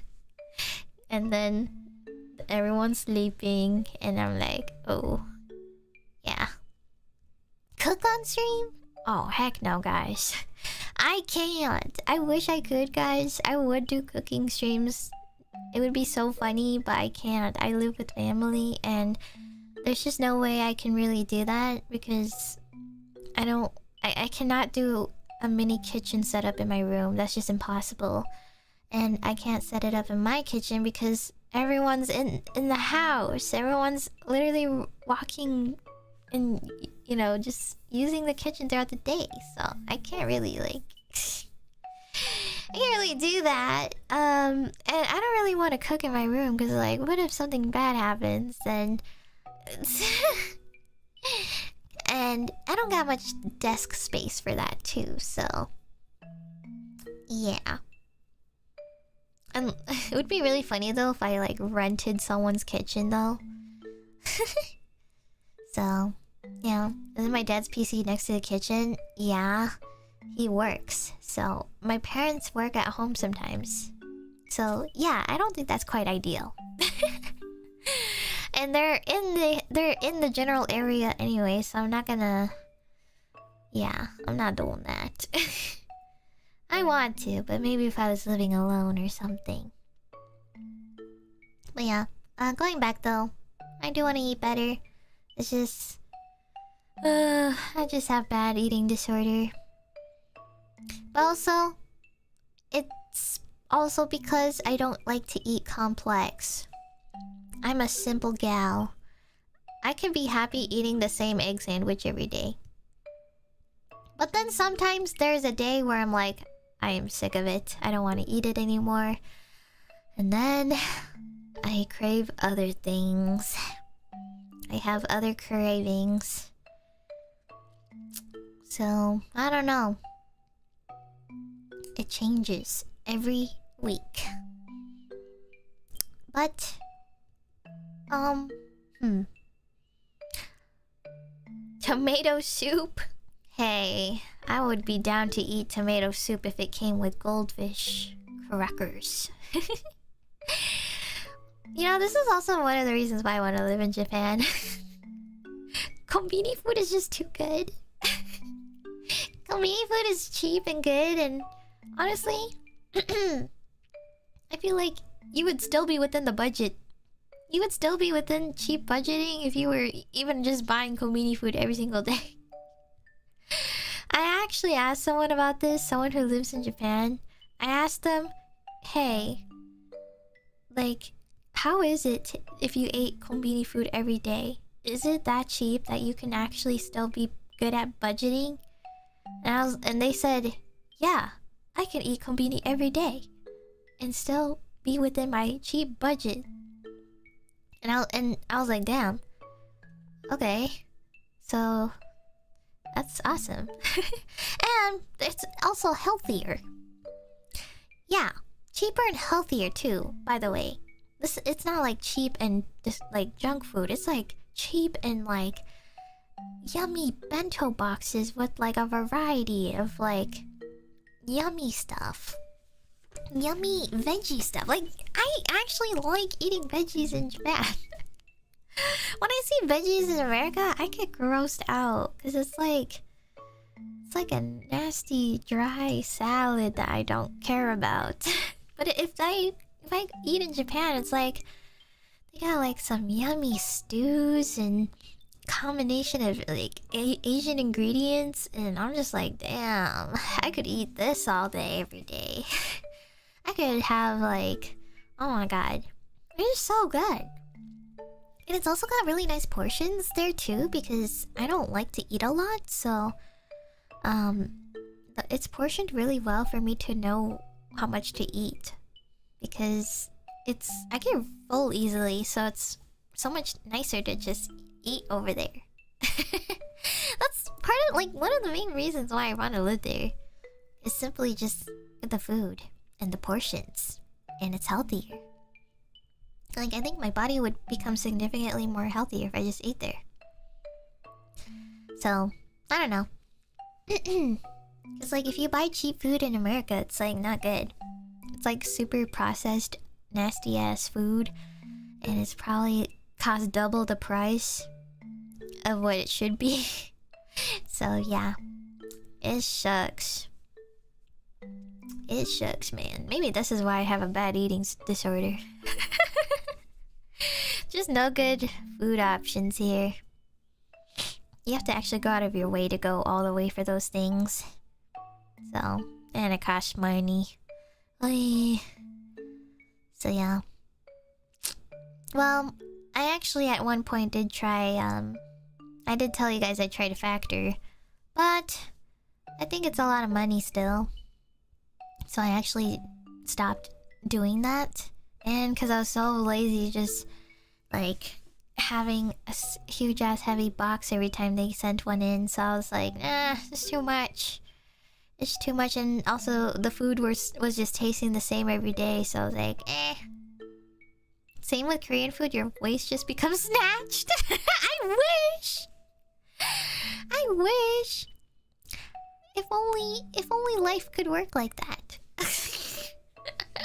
If only you could just naturally become snatched. So yeah, eat better, and oh, also this one's another one, guys. Sleep better.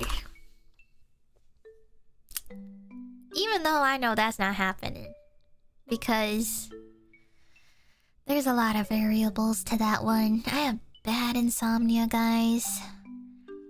I can't stop thinking about work. When I go to bed, my brain is hurting. It's pounding, and it keeps stressing about a lot of things in my brain. A lot of it comes from emotional and work stress. So, yeah. There are some days where I feel quite good about that day, and I do fall asleep very well. But there are some days where I just have a really horrible day, and it ruins that schedule a lot. So, and it just sucks. But you know, one thing that really helped me improve my sleeping a lot was, yeah, weighted blankets. Weighted blankets are a life changer, guys. I move a lot in my bed when I sleep. I wake up with the blanket on the floor all the time. So, I got myself a weighted blanket. It's like 15 pounds. And oh my gosh. Ever since then, I have not kicked my blanket off the bed. I mean, it still might be half off of me, but it's better than it being on the floor. And it helps keep my body parts from moving so much, which is nice. I genuinely think I'm like... I think I genuinely move a lot in my sleep. So, I don't know. I think I just have really bad stress. And also, I teeth grind. Something I realized is I teeth grind, and sometimes my family can hear it. And sometimes they feel concerned for me sometimes, because it's like really loud. Really loud teeth grinding. And I didn't really know how to stop that, but I think I have little teeth grinding now. But it was bad back then. It was really bad. I probably should wear a mouth guard, to be honest, but I don't know. I'm not really sure what's causing that, but I think it's... I don't know. I don't know what causes it, but I think it's... People say it's stress. And I think so too. I really think I'm so stressed to the point that I'm teeth grinding so damn hard in my sleep. And I don't know. Maybe I need to like... also, I think this is another goal too. See a doctor and dentist. America. I should go see a doctor and dentist. I really should. It's been a while, and I mean, I'm generally a healthy person. I don't have any health problems, which is really good. But I think I have like some minor things though that probably could be checked on and stuff. So yeah. I think a good health checkup is good. And maybe if I just have additional questions and stuff about whatever's happening to me. I just have like minor health things, but it's not like so bad that I need to be like treated with prescription or anything. So I think that's good, but I probably should do at least an annual check. Yeah. I should probably do that. I think 2025 I should go see one. And what else? I guess this kind of goes with like work and stuff, but I'm gonna put this again, time management. I think I also just need to make sure I am not overworking myself, because if I overwork myself, I might actually explode. Also, I'm sorry, I didn't realize the list was cutting off. Let me fix this. Okay, I think that's good.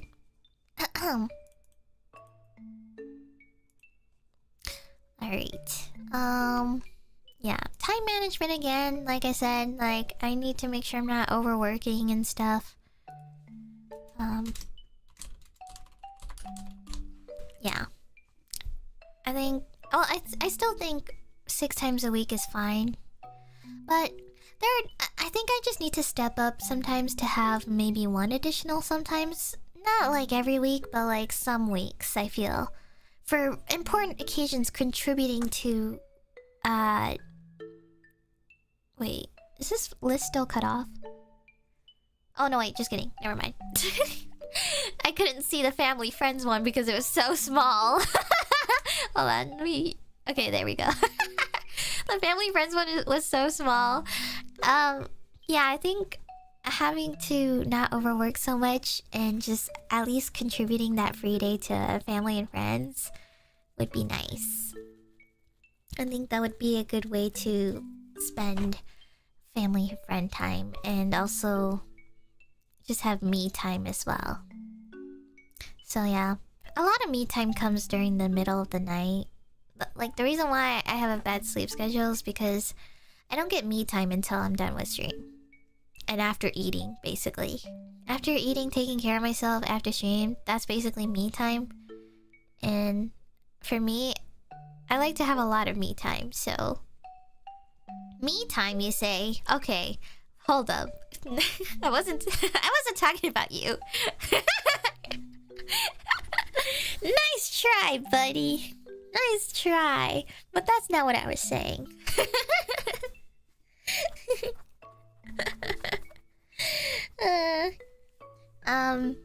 But yeah, I guess we'll just leave it at that. Time management, no overworking. Yeah, just honestly, well, I could reword this better. Maybe work-life balance. I think work-life balance is good to have. Because, I'm not gonna lie, if you don't have good work balance, I feel like the work-life balance affects the other sections or categories. I feel like if you don't have a good work balance, it can really affect family and friends, I feel like. You know, especially if there are people that you want to like hang out with or be with or spend time with, and you know, just it also affects health a lot too. So, you know, it makes you, I feel like it affects your emotional levels a lot. So if you're overworked a lot, it can really make you forget a lot of things that are important to you in life. So, you know, I just think this is really important. So and that's I would say that's one of my, I don't know. Actually, I don't know if I'm good at it. I don't know if I'm good at it or not. Oh, I would like to think I am, but or that's like what I strive to be. So, yeah. Anything else? Anything else?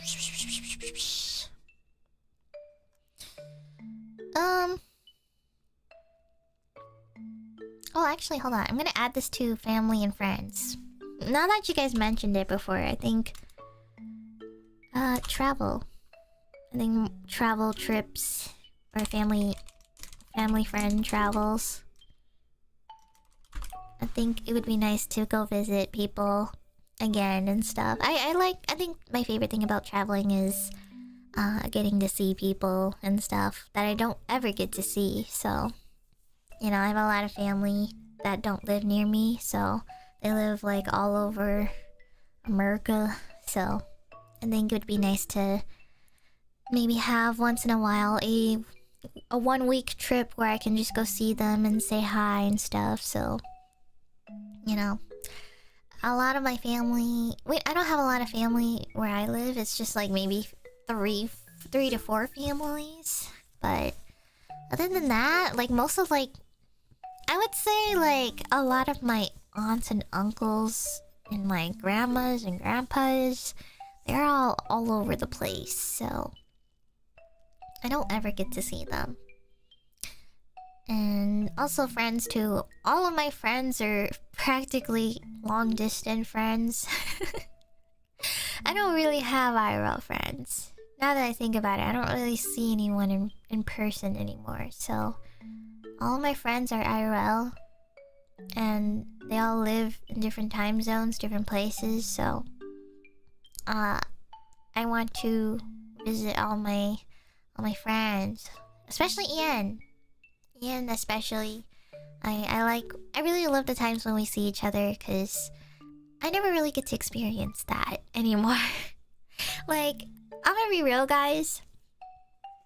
I actually never had pot before until Japan. I'm gonna be honest. I never had hot pot before until I tried it for the first time in Japan with the EN members. So I was really shocked, and you know, it was like totally new to me, and I was just sitting here thinking about it. It's kind of really sad to think about, but I really never experienced that before. And my first experience or first time is with my coworker friends, basically. So Yeah, but everyone else seems like they've done it before and stuff, or you know, they have a lot of friends to experience it with in person and stuff, and I'm just like, man, I never experienced that before. What is it like to have friends? I never got to experience that. Oh my gosh. I mean, I've had like other like food friend group dates and stuff, I guess, but I don't know, hot pot I've never had before.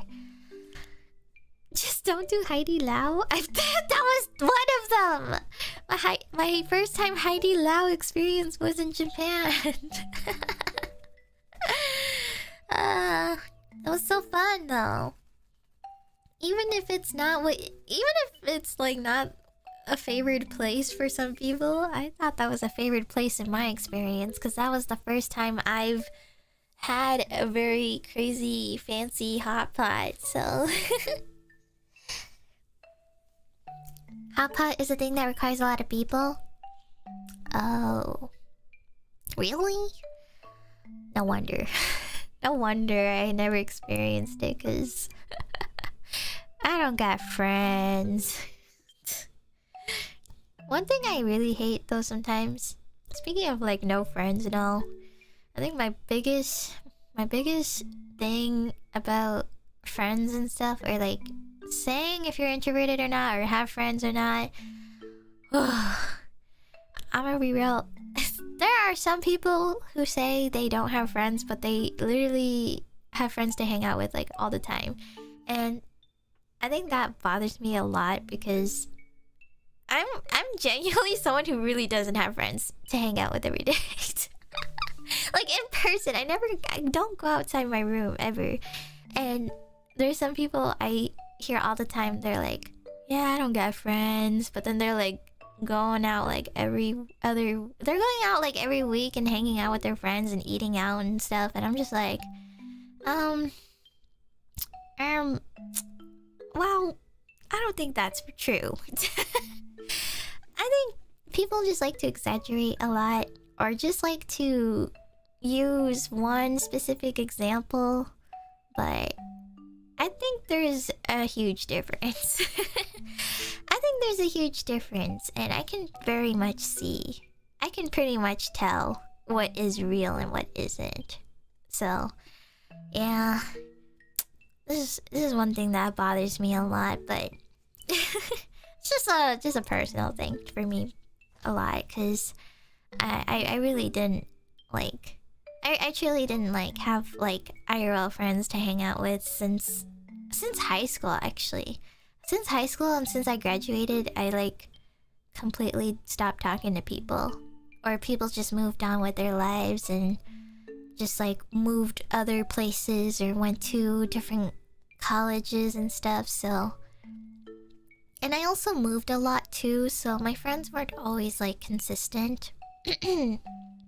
I would move like every big section of school. So like after elementary school, I moved, and then I went to a middle school I didn't expect to go to. Like, it was still within like the same district, but it was not the middle school that all my friends were going to.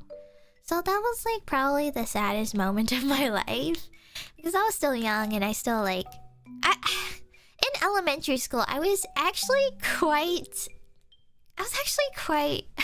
this is embarrassing to say, but I was kind of popular as an elementary school kid.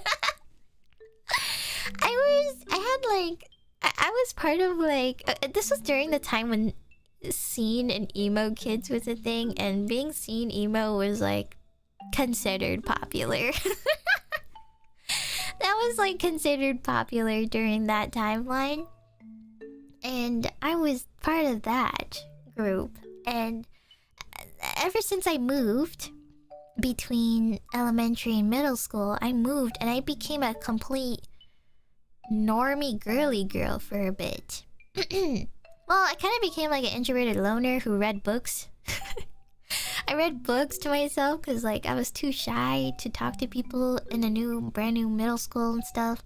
But then I also became a little bit girly too along the way because this was during the Victoria's Secret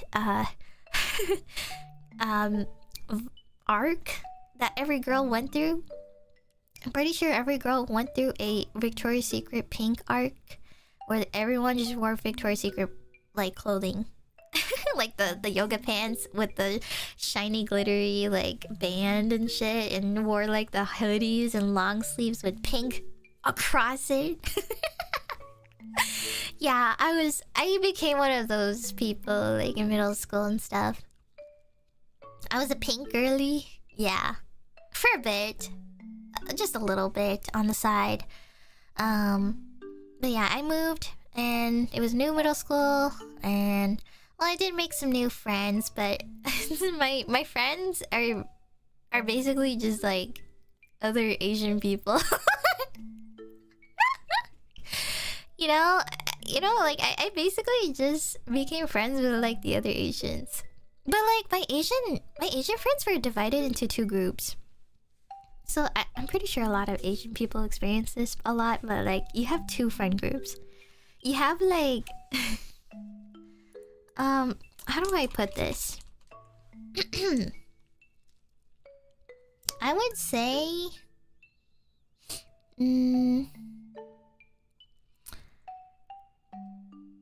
how do I put it? Okay, so my two friend Asian groups were divided into two. One of them were the smart honors students Asians. Like they were probably in honors and AP classes. They probably were in marching band. And they were probably first chair.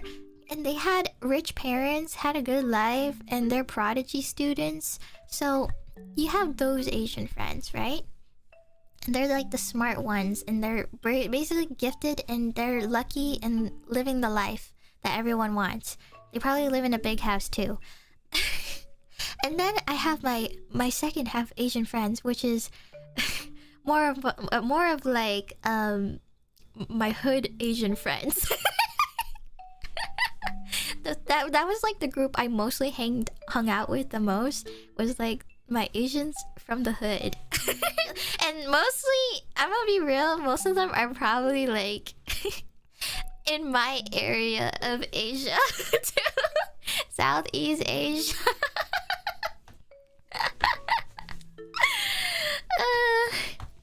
Oh my god, this is so funny to say out loud, but it's true though. It's true, guys. I think majority of like my smart Asian friends were like the East Asians, and then we have the C gang on the other side. And that was like my usual friend group. My usual friend group was the C gang. And we all dressed and looked like we were just like it's like the swag Asian group. Like Swagapinos, the Tumblr swag Asians, you know, that's like their outfit styles, you know? That was like my high school friend group that I hung out with. Oh no, don't say like a G6. Oh god. I sung that with pride too. Far East movement. Literally though.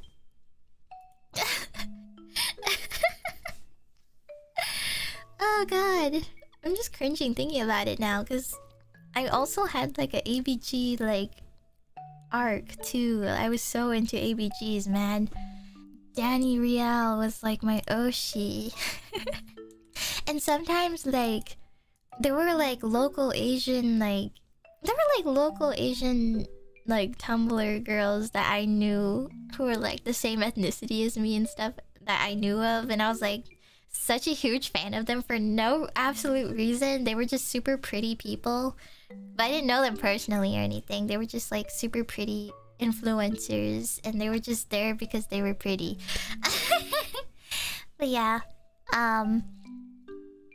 So yeah, that's basically my social life. My social life was just that. And then finally we all graduated, and then we kind of stopped talking to each other. So life happened, everyone went their separate ways.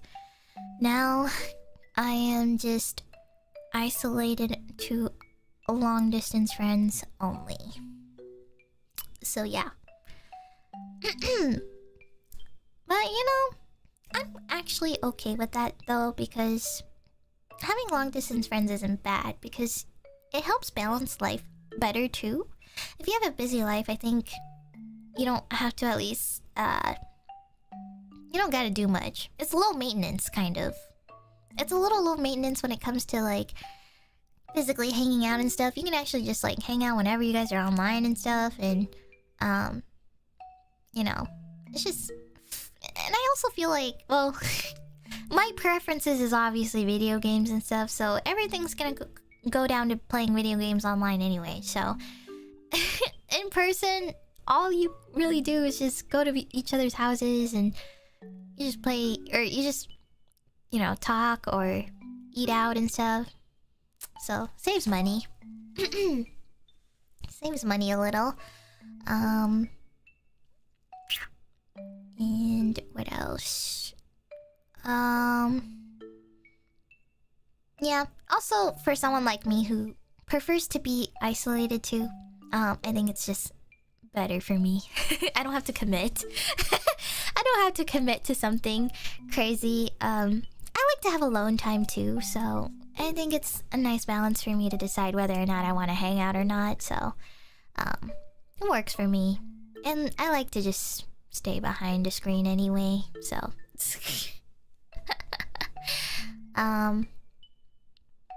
so yeah. What else? Oh yeah, I guess I do have you guys too. You guys are like the most I ever am social with. Aside from like everything else, I think you guys are like the most I've ever spoken. But that's just because I don't want it to be awkward. I don't want it to be awkward for you guys, so that's why I talk a lot. But I'm gonna be real, if you met me offline, I won't be saying much. I'm sorry. I am not that interesting. I'm not that interesting, guys. You will probably be very bored with me, because I won't be saying much, to be honest. I'm just doing my own thing. And I will only respond if you talk to me. I don't really make the effort to reach out or say things first, unless I feel the pressure to, or feel like no one else is doing it, then I do. I would say I am not... I'm at a borderline where I can say I'll just wait till someone else does it, and if no one else does it, then I will, kind of thing. That's just how I, you know, do things. I'm not that socially awkward to the point where I just don't say anything at all. Because there are actually some people who are like that. They just don't say anything, and they make it even more awkward. And I can't stand that. So, me, I just wait until someone else does it first. And if no one is saying anything, I will be the one to make it less awkward, because I don't like it. It's a waste of my time. It's a waste of my time, and I need something to fill the void. Also, thanks Inatama. Just wanted to say thank you for your blessing for my recent test. It went well. It was an English and math test. Wishing you and chat a healthy and happy 2025. MILF.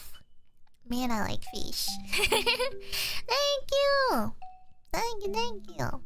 Appreciate it, and congrats. Congrats on your test. I'm glad that it went well. Thank you. And also thank you, sorry, I forgot to say this earlier, but thank you, Iron Monkey and Salty Zero. Thank you, guys. Thank you, everyone. And yeah, for anyone who's doing school and stuff, hope everything's going well for you or doing okay for you. I can't really say much when it comes to education or college stuff because I never got to experience that. I was too poor for that. So, yeah. But I'm sure it's rough. I hear lots of experiences. So I will sympathize. I will sympathize with your pains. I can't empathize because I've never been in your shoes. But I wish you the best. And just take it easy. And just make sure you take care of yourselves. That's more important than anything else. And yeah. I don't know if I have anything else I want to contribute to health and wellness. If it comes up later, then I'll just add to it, but I think this is good enough. I guess we can go into personal goals. I guess. Personal goals. You know, it's kind of tough because I don't really know what I want to do personally. Because a lot of my personal goals actually just go into these categories already. Like, I don't even know what a personal goal is, actually. Survive and yippee. Yeah, honestly, that's kind of real. Survive and yippee. That's literally it. Make it to 2016 or 2026. 2026. Sorry. I'm already caught slacking. Holy shit. Don't take me back. I don't know. Survive and yippee. And oh, actually, you know what? Here's a personal goal. Take care of my PC. I don't want this shit to break on me again, and I really like the one I have right now, so don't break on me, please. Take care of my PC.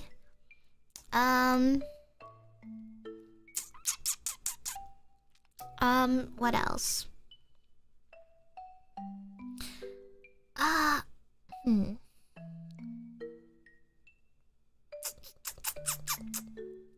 Man, what are personal goals? I don't know. I guess my personal goal is just oh,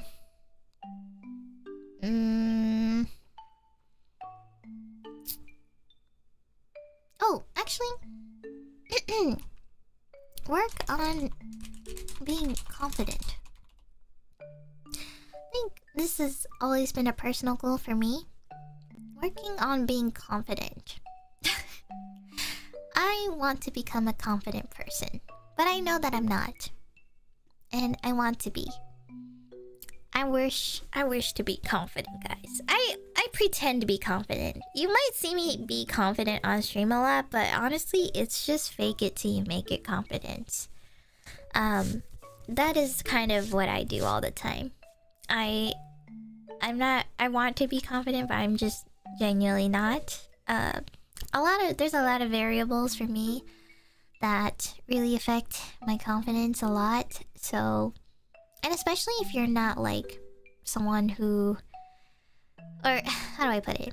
Especially, it depends like who you're around with and like what you do and stuff. Like it depends on a lot of things, but I feel like it pretty much revolves a lot with like comparing. I think a lot of confidence killer comes from comparisons with others. So, and while I don't try to think of it that way a lot, it does affect me in the inside, I would say. It's one of those things where you know it's not good to compare yourself with others, but then it kind of just like shows in front of your face, or like it's like right in front of you and you just don't know how how to process that information emotionally. So I feel like I want to become less, or I want to be more confident and not be so scared. I'm a scaredy cat. I'm a very huge scaredy cat, and I know that being scared and stuff really affects I would say streaming in general. I feel like, because there's definitely a lot of things I haven't done on this channel that I think I could be doing now, but it's just not, it's like outside of my comfort zone, or just not what I like. But I don't know, I just want to be confident, and I don't know, I just want to feel like I don't know. I think this also comes a lot from like I don't know.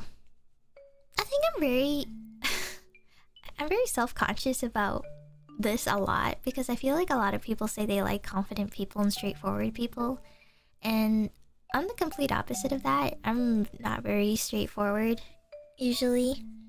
I tend to be the kind of person that like hides like my feelings a lot, but it's not to like intentionally make it inconvenient for other people. It just makes things easier for me, if that makes sense. Like, it's not intentional or anything. It's just more so I just want to make it easier for others so they don't have to like deal with that, if that makes sense. You know? I don't know. I'm the type of person that can put on a straight face or a smile for a very long time, but in the inside I'm like ha ha ha ha ha ha ha ha. I want to blow my brains out right now. Like, I'll be like, oh my gosh, yeah, but in the inside I'm like, oh, gosh, I can't. This is too much, but you know what? I'm doing it for them. It's okay. So I'm kind of just like that a lot. And I don't know, I think about this a lot, but I don't know. I worry sometimes that, you know, being not confident is a turnoff for people sometimes. So I don't know. Something is just like a personal thing for me, so that's why I want to work on being confident, so that I don't turn people off in that way, I guess. If that makes sense. Like, I don't know, I feel like people who have confidence have a lot of friends. It's just like based on my observations. I feel like very confident people have a lot of friends, but less confident people have significantly less friends. And so I just sometimes worry if that's ever gonna happen to me, or will be me, or is me actually. Maybe it is me. Maybe I am the problem. I don't know. I don't know. But sometimes I can't help it, because that's just who I am. You know? I don't want to pretend to be someone I'm not, you know? So, I don't know.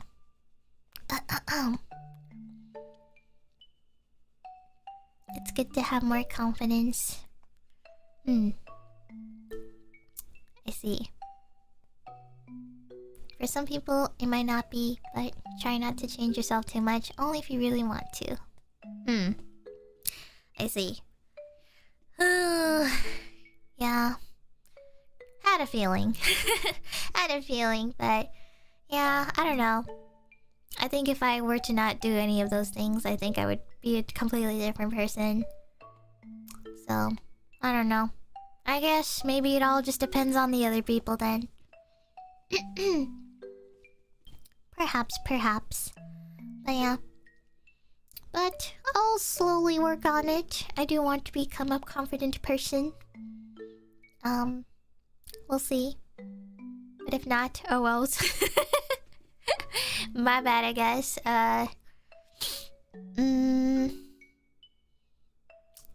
And what else? What else? What else?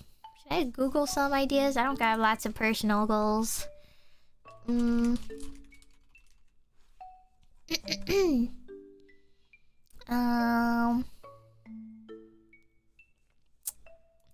Oh, I got another one, but it's kind of like health and wellness.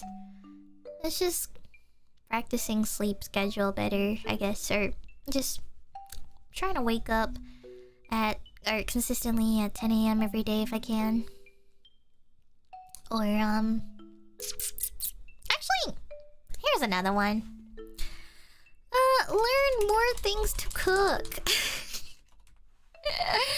Recently, I really have a bad addiction of making spam. I like cooking spam, guys. I don't know why. That thing is so... The way I made it was so good, guys. It was mouth-watering. That was a life changer. But honestly, it was because I was scared of spam from the very beginning. Because I guess when you don't like put certain seasoning and stuff or sauces, it doesn't taste that great in my opinion. But adding soy sauce made a huge difference. So I don't know. I just want I do well every day I'm watching cooking videos, but I just never commit to making them because I don't have the ingredients. So I don't have the ingredients, so that's why like half the time I am not making the videos I am watching. So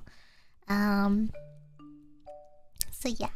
I think learning to cook more things would be nice. What are some other examples? I do. Oh, actually, this is a lifetime goal for me, but in like emotional growth. Emotional growth, you know, I want to practice being. I want to practice. Well, I always do, but. Aya! Happy New Year, Fish. May your ass be fat and your bitches many. What? Wait, okay, I saw Aya's name pop up and I thought she was going to say something wholesome and nice, but I mean, I guess this is wholesome and nice, but thank you, Aya. I will make sure that happens this year. Happy New Year's, Aya. Thank you for stopping by. I love you. What was I saying? Oh, emotional growth? Okay, so this one I'm kind of thinking like practicing positive self-talk. You know, just working on basic things because I feel like having these basic common sense things helps a lot and makes life easier, but like obviously I want to work on being grateful every day. I want to practice, you know, positive talk to myself. You know, self-compassion. Letting go, you know, just like any grudges I have or forgiving myself and others, you know, things like that. You know, it's too much effort and work to be angry or be mad at other people or some things. I mean, you know, heat of the moment things happen all the time and it's temporary, and some for people it takes longer to recover or it takes shorter to get over with and stuff. For me, I do tend to have this is something I'll admit to everyone or in chat. I'm being very vulnerable here, but I am a person who holds grudges, but it's more like minor ones, I would say. I hold minor grudges for small little things, but then I learn to sometimes forgive and move on shortly after, or well, I'm a very understanding person, so it doesn't happen quite often, but if there is something that really affects me a lot, or I care too much for it, then I do sometimes have a minor grudge. But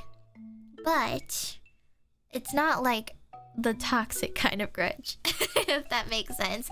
It's more like you're smiling in that moment and that thing is happening and you're like, this fucking sucks. And then I lay in my bed and I like just feel horrible about it, and then it takes me like a day or two to get over it finally, and then sort of talk to myself in my head about what just happened and what can I do about it, sort of thing. So yeah. I think those are some pretty good emotional growth examples to have. The internal annoyed rather than the petty kind. Yeah, and you know, sometimes people have tendencies to have the petty kind, and you know, you can, I think, well, how do I put it? The petty kind, you know, sometimes it's a heat of the moment type feeling, but as long as you're aware, I think this is the part where I say it becomes less toxic, but I think it's okay to have heat of the moment anger and grudges and stuff, but as long as you become self-aware of it after the fact and you can process it, I think it's better than not processing it and just staying angry, you know? I think being able to take it in for a day and just like processing it and maybe trying to see both sides too, you know, sometimes it's not good to just jump to conclusions and everything.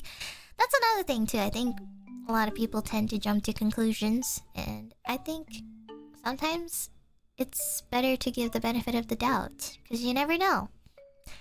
You never know. So, yeah. It is important to communicate the anger in a mature way too. I find that very hard. Yeah, it can be a sticky situation sometimes. It can be a sticky situation sometimes because, you know, you don't really know how the other person reacts, and you don't know what they're going to do or say, so it can be pretty tough. So it kind of sucks. But it's all part of growing and learning, and you know, as long as you know that you are going to grow from it and learn, and you know, you take it as like a learning process more than a fight, I think that is the easiest to handle things. So so yeah. So I think this one's a very good one to put down. What's another one? I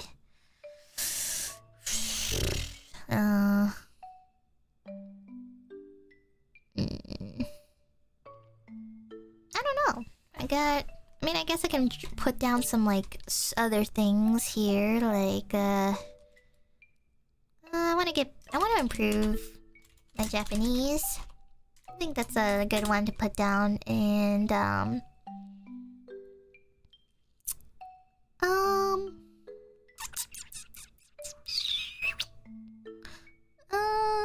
I'm looking at like some ideas on the side here. I'm like trying to Google like what I can put down. Some of these don't apply to me, so I'm like,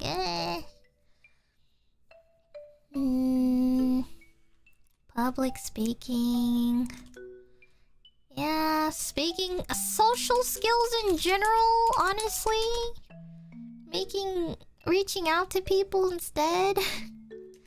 I'm a big ass pussy. I'm a big ass pussy, guys. I'm sorry. What do I use to learn Japanese? Well, for me, I took 4 years in high school. And after that, it's just been through either anime or to other people or self-studying. I would say self-studying is the best way to categorize that, actually. I don't take any classes now, but there are resources out there that you can use, like Duolingo and stuff, but honestly, there is... What is the series called? Hold on. Let me find it. Shoot. What was the book series I read? Genki? Yeah! I think it was Genki. Hold on. Yeah. Japanese Genki. That was my high school book resource. Oh my gosh. What a throwback. I should do that again. Honestly? I should like read these again. I should buy like a brand new book of this and just read through it during my free time. Yeah. Maybe I should go back and stuff like that. But yeah, honestly, the best way... Well, okay. I think the best resource to self-study Japanese is... If you want to get the basics down, I think you really need to fully learn the alphabets and stuff. The writing system and everything. Like, you can do online stuff for that. But I think if you want to improve speaking skills and like forming... like sentences and stuff, I feel like it's better to just either talk to someone or like, I don't know. I feel like my speaking skills never really came in until I started actually utilizing that in person. Or, you know, there was like certain situations where I needed to actually know how to, and I don't know, it's very oddly specific. So I don't know. It's situational, I guess. For me, I had to get myself into situationals all the time. That sounds really funny to say. But no, not that kind of situationals. I'm talking like just scenarios of like, you know, just like if you're trying to like buy something in Japan or something. I had to pretty much be prepared or ready for that. Like, have the mannerisms and know exactly what to say or what to prepare to hear, if anything. Because like, once you get up there, they speak to you. Good luck guessing what they're trying to tell you. So I really had to open my ears a lot and listen to common phrases they say in their sentences. So yeah, I think I largely improved from listening skills just by like focusing on what they're saying and trying to hear a common pattern or phrase that you hear all the time, so then it kind of clicks in you the next time you get into that situation. So yeah, I basically got a lot better doing that, and that helped a lot. So I would say, I mean, books are good for like, I think writing and reading is great from textbook stuff. If you're trying to learn from a textbook or workbook, it will help you write. It will help you do writing and reading. But if you want to learn how to speak, you really need to find someone, or you really need to go in person to do that. I feel like you need to either have a Japanese friend, or I don't know, go to Japan, or you know, you need to be somewhere involving a lot of Japanese speaking, and that pretty much is the way to go. If your everyday life isn't speaking Japanese, then it's gonna be hard to do that, because many kids learn how to speak 2 languages because they speak one at home and one at school. So that's kind of like the best way to learn a language. You need to be involved in thinking like, or thinking of it every day. So yeah. So yeah, what else? Some of these ideas are funny. Well, they're like some of these are just very, very extra sometimes. Create a vision board for your personal dreams and aspirations. journal daily or weekly to reflect on your progress and thoughts. I'm not a believer of journaling every day, guys. I know that's like old school stuff, but I am not a believer. I'm not a believer of journaling, like writing things down of what I did during the day, because I'm too lazy. I feel like I'm going to school doing that. If I'm writing in a journal every single day, I feel like I'm going to school every day.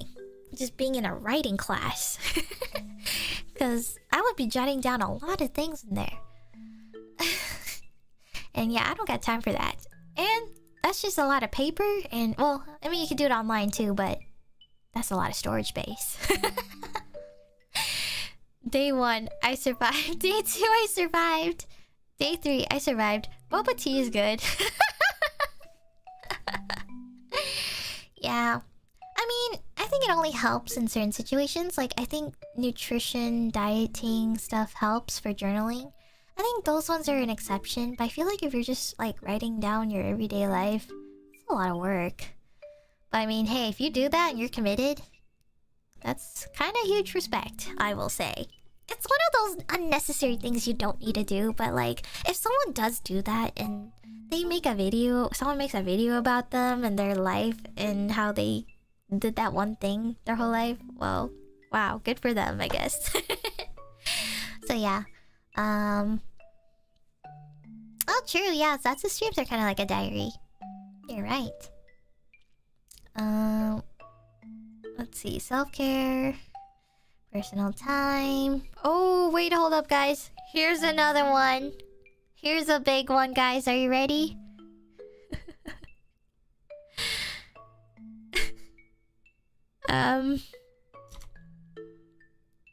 Room organization.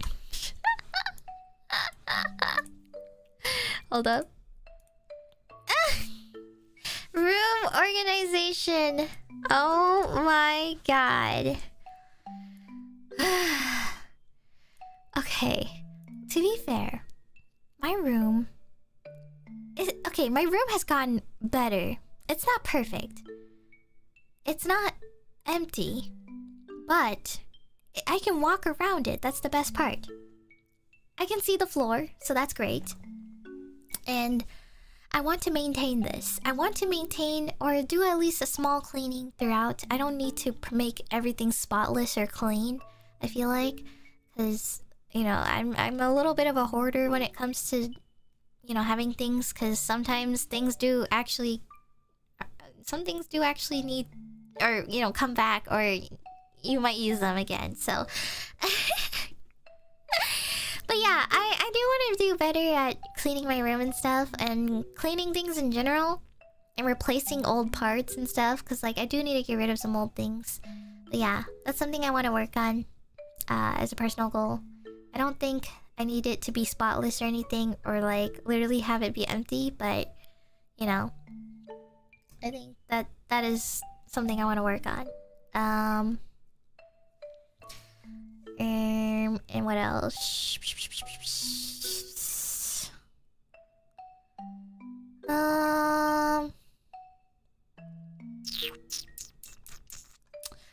I think that's it, actually.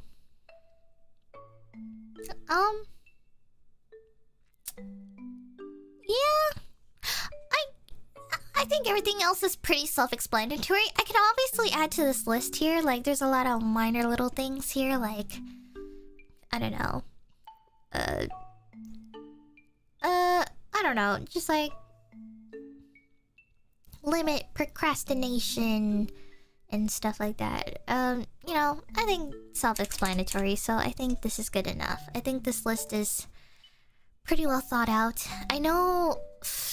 the first two categories look pretty small, but honestly, I feel like those are like huge categories for me. I feel like that have a list of individual things below those 3 or 2 to 3 big categories. So, even it's funny because I said that the very top of the list is the most important thing, but it has like the least amount of bullet points.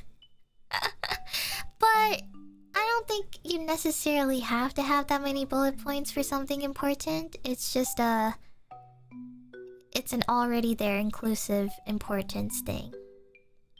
Like, you would drop everything else for that kind of feeling, you know? You would look past all the other categories below. I would look past my personal goals, I would look past my health and wellness, and I would look past my work if it meant to, you know, be there for someone, friends or family. That's something I would do personally. Finances, though, it is number 2 on that list because that is a logical thing to watch, or that is a logical thing to really maintain and, you know, keep track of and stuff like that. If you want life to not be so shitty and affect the categories below, I think finances are important so that you can at least survive. So so I think this is a very good list, and work obviously is very important to me, because I like my work, and I just like working. I like doing work, which is weird to say because every day I feel like I want a break, but I like work. And health and personal goals, I know that should be on the top, but like, realistically, to manage the top 3, it's really hard. Realistically, the top 3 are probably the most difficult to handle and deal with. So health and wellness, health, wellness, and personal stuff you want to do, it's just kind of hard. Hard to really get into, but I'm willing to sacrifice those things if it, you know, makes others happy and it helps me in the long run, especially with work and finances and stuff. But I think occasionally it is important to go back to these things too, or have a day or two to go back and take care of those last 2 things, and making sure that something is going somewhere and that I'm still living. So so yeah, I think this is a pretty good list for my New Year's resolution for 2025. So but yeah. God, I think I'm starting to get hungry, guys. It is 6. Oh, okay. Wow, I went for 3 hours? Holy shit. I said I was gonna go for 2 hours, guys, but it went to 3. Wowzers. I should probably eat, guys. I gotta start on health and wellness right now. I have just gotten... Okay, last night I pretty much did my finances for 2024, kind of, I think. Well, I'm still working on it, but I think I've gotten a lot of important parts in there. And now I just gotta finish this work category, which is my stream right now. And now it's time to take care of health and wellness, which is eat.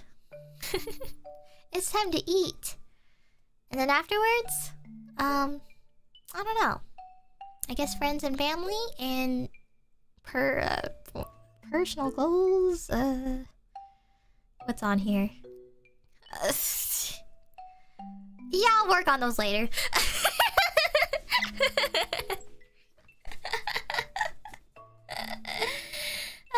Yeah, that'll come eventually. Yeah.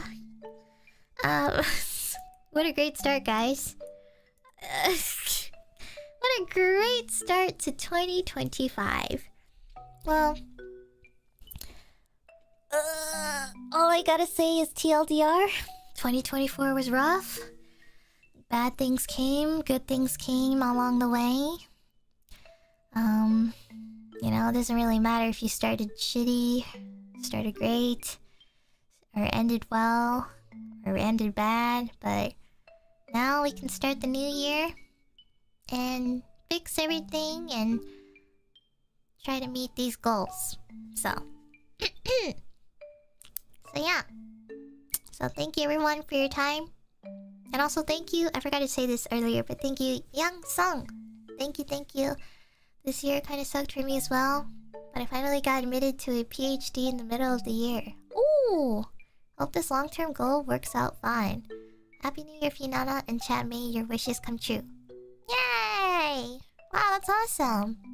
PhD? Fancy. Fancy schmancy. Wow. Well, and everyone else here too. Have a happy New Year's. I hope you also created your own personal list as well. And maybe we can talk more about those lists too. Maybe upcoming... ooh, we should do like a members Zatsu actually. I should do a members Zatsu where we can talk about your guys' goals, not mine. We can talk about your guys' goals. Or maybe we can make like a Google form or something. Make a Google form and you guys can submit your thingies and I can read them. Yeah! Oh, and we can watch some movies. Watch some movies, play games and stuff. I don't know. I don't know what movie is. I don't know what movie I want to watch coming up soon. Actually?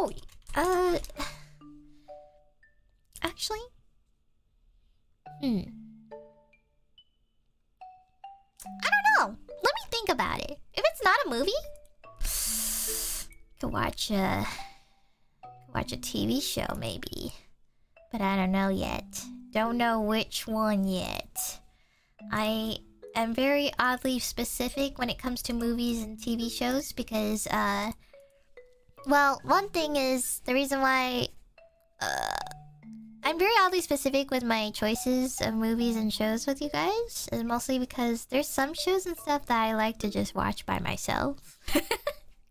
There are some things where I just need to lock in and I kind of just don't want to talk during those ones, so I leave those as like a separate file. But there are ones where I'm like, ooh, I can probably talk a lot through these ones, or like let out my emotions and be loud and crazy. So those ones, I leave those exclusive to you guys.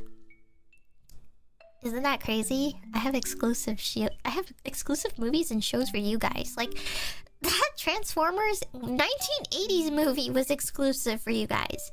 I would not watch that on my own, guys. I would never pick that up on my own if it weren't for you guys. So yeah, that was extremely exclusive for you guys. So that was like awesome. And I'm glad I got to experience that. So yeah. Squid Game? Okay. Squid Game is like... Did we watch that together? I thought we did. I think we did. But I like to... Okay. This is like also kind of part of it too. If I already watched this thing on my own, I will probably watch it on my own again. And then maybe rewatch it again with you guys. Because okay, I don't want to watch something that didn't go well too. You know?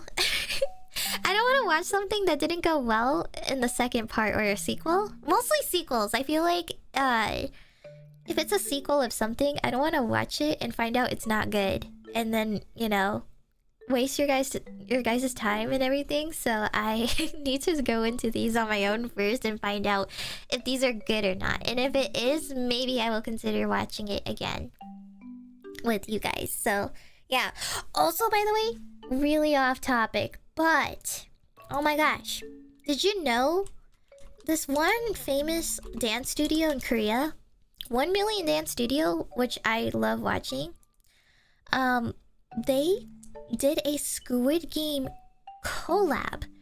They did a Squid Game 2 collab with 1 Million. And I watched it and it was so awesome. There's no spoilers to Squid Game 2 or anything, I don't think. It's just a dance performance just to celebrate or show off the, you know, Squid Game stuff. But basically, it's all of like the Squid Game like pink suit people and the foreman. And they're all dancing and it's like really cool. And the soundtrack is literally just Squid Game. So I watched it and it was so awesome. You have to watch it, guys. It's so good. I'll even link it to you guys because of how great it is. I'm gonna share it. 1 second.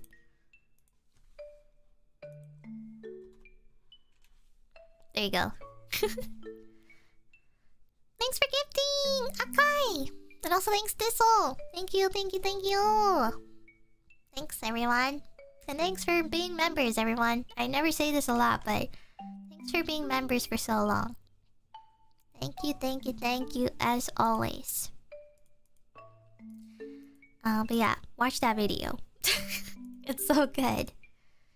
It's so freaking good. Also, thank you, Pinkerton, earlier. I forgot to say this earlier. Thank you. Hajime? What the? Lurking Hajime gifted? Oh my gosh! Wait! No way, that's crazy! No way! Did she just get exposed for being in my chat? Wait, that is actually so crazy! The timing of that! Imagine trying to lurk and you get gifted and you have the mod status on. No way! That's insane. Also, thank you, Chunyao, and everyone. Sorry, I'm trying to see if I missed anyone. Or maybe I read these already. Thanks for being members, guys. I'll say this over and over. And finally, oh my gosh, Ark, thanks for gifting. Wow! thanks for gifting. Thanks, guys. What's happening? Thanks, me. Thanks. That's so funny. I don't even think Kazumi even realized. Or maybe she's AFK. But that's okay. She'll find it later. Anyways, I'm hungry. Hunting the lurkers? Damn. Everyone is now being exposed. Wait, is this new? Have they recently added this where it shows publicly who gets gifted now?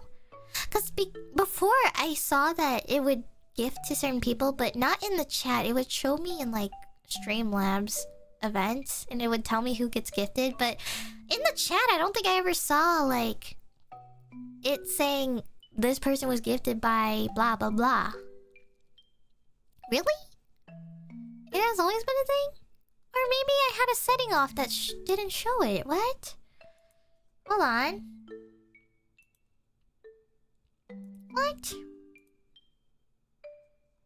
I don't know. I swear I didn't see that before. Or maybe I'm just... Maybe I'm short-term memory loss. I don't know.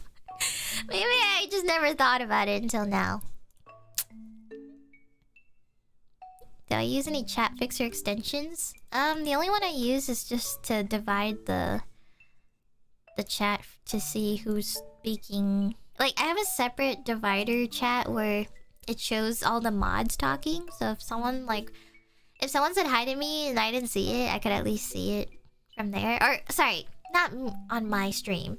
If I'm watching someone else's stream and there's like other like people or mods talking, I have a separate window for that shows just mods talking in it. You know, just like in case I'm watching like a group collab and like maybe a bunch of people are like talking in it and stuff, I can at least keep track of like the end members' messages separately from chat moving and, you know, going really fast. So that's what I use. But that's about it. That's all. I always wonder how streamers catch stuff like that. Oh yeah, it's like a...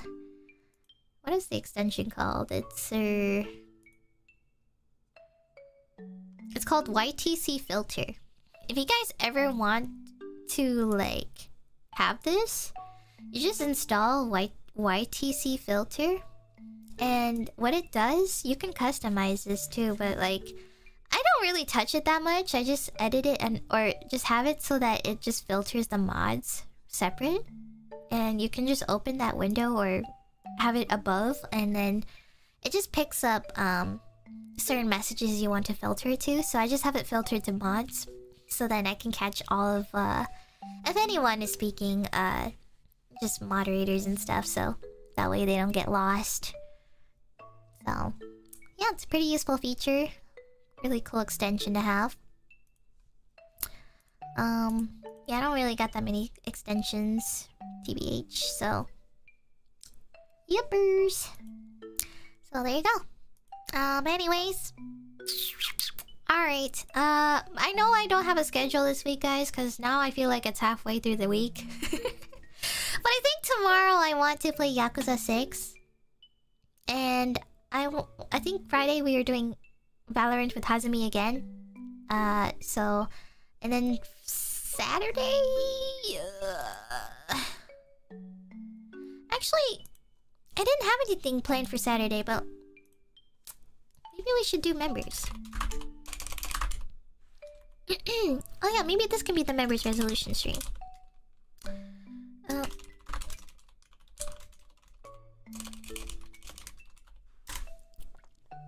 Okay. And I'll make like a Google form or something. Maybe. I don't know how I'm gonna lay out this, but... What the fuck? My mind may be entirely filled with the... Sorry, should I give a funny voice for this?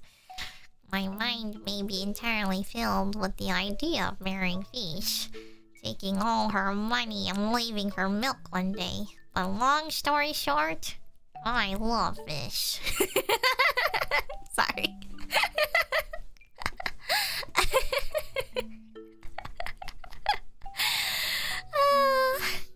Taking all my money? What the fuck?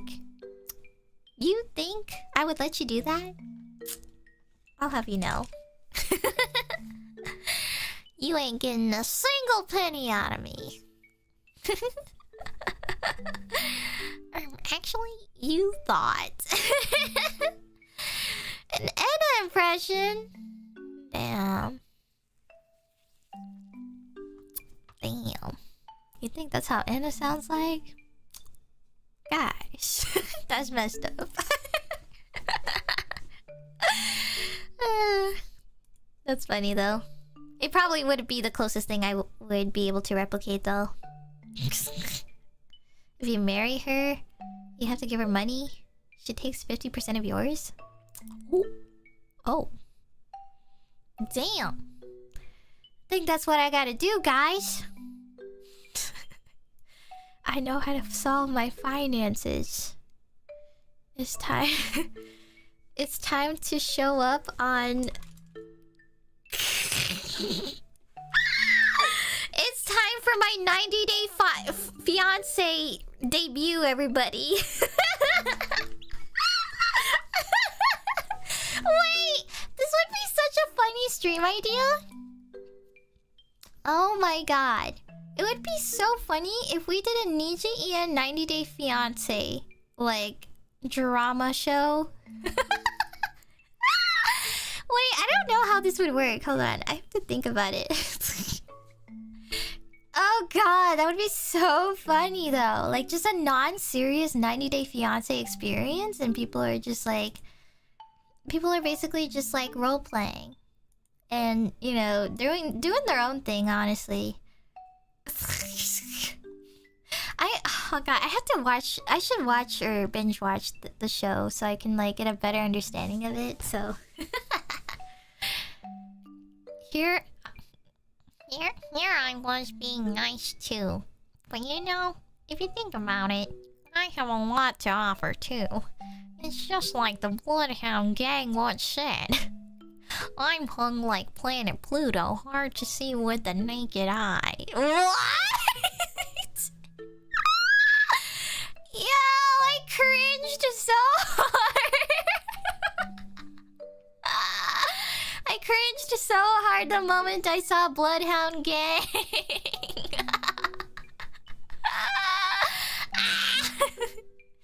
What? Yo, I think I gotta end stream, guys. I stayed here way too long. I'm gonna go now. I think this is my time to go. Alright, who are we rating? It's time for me to go. Ayamare! Of course! Who else could it be? Aya's always streaming right after I'm done. What is she manifesting? Oh, she's doing a resolution stream too. Awesome. Alright guys, I will pass you on to Amare's stream.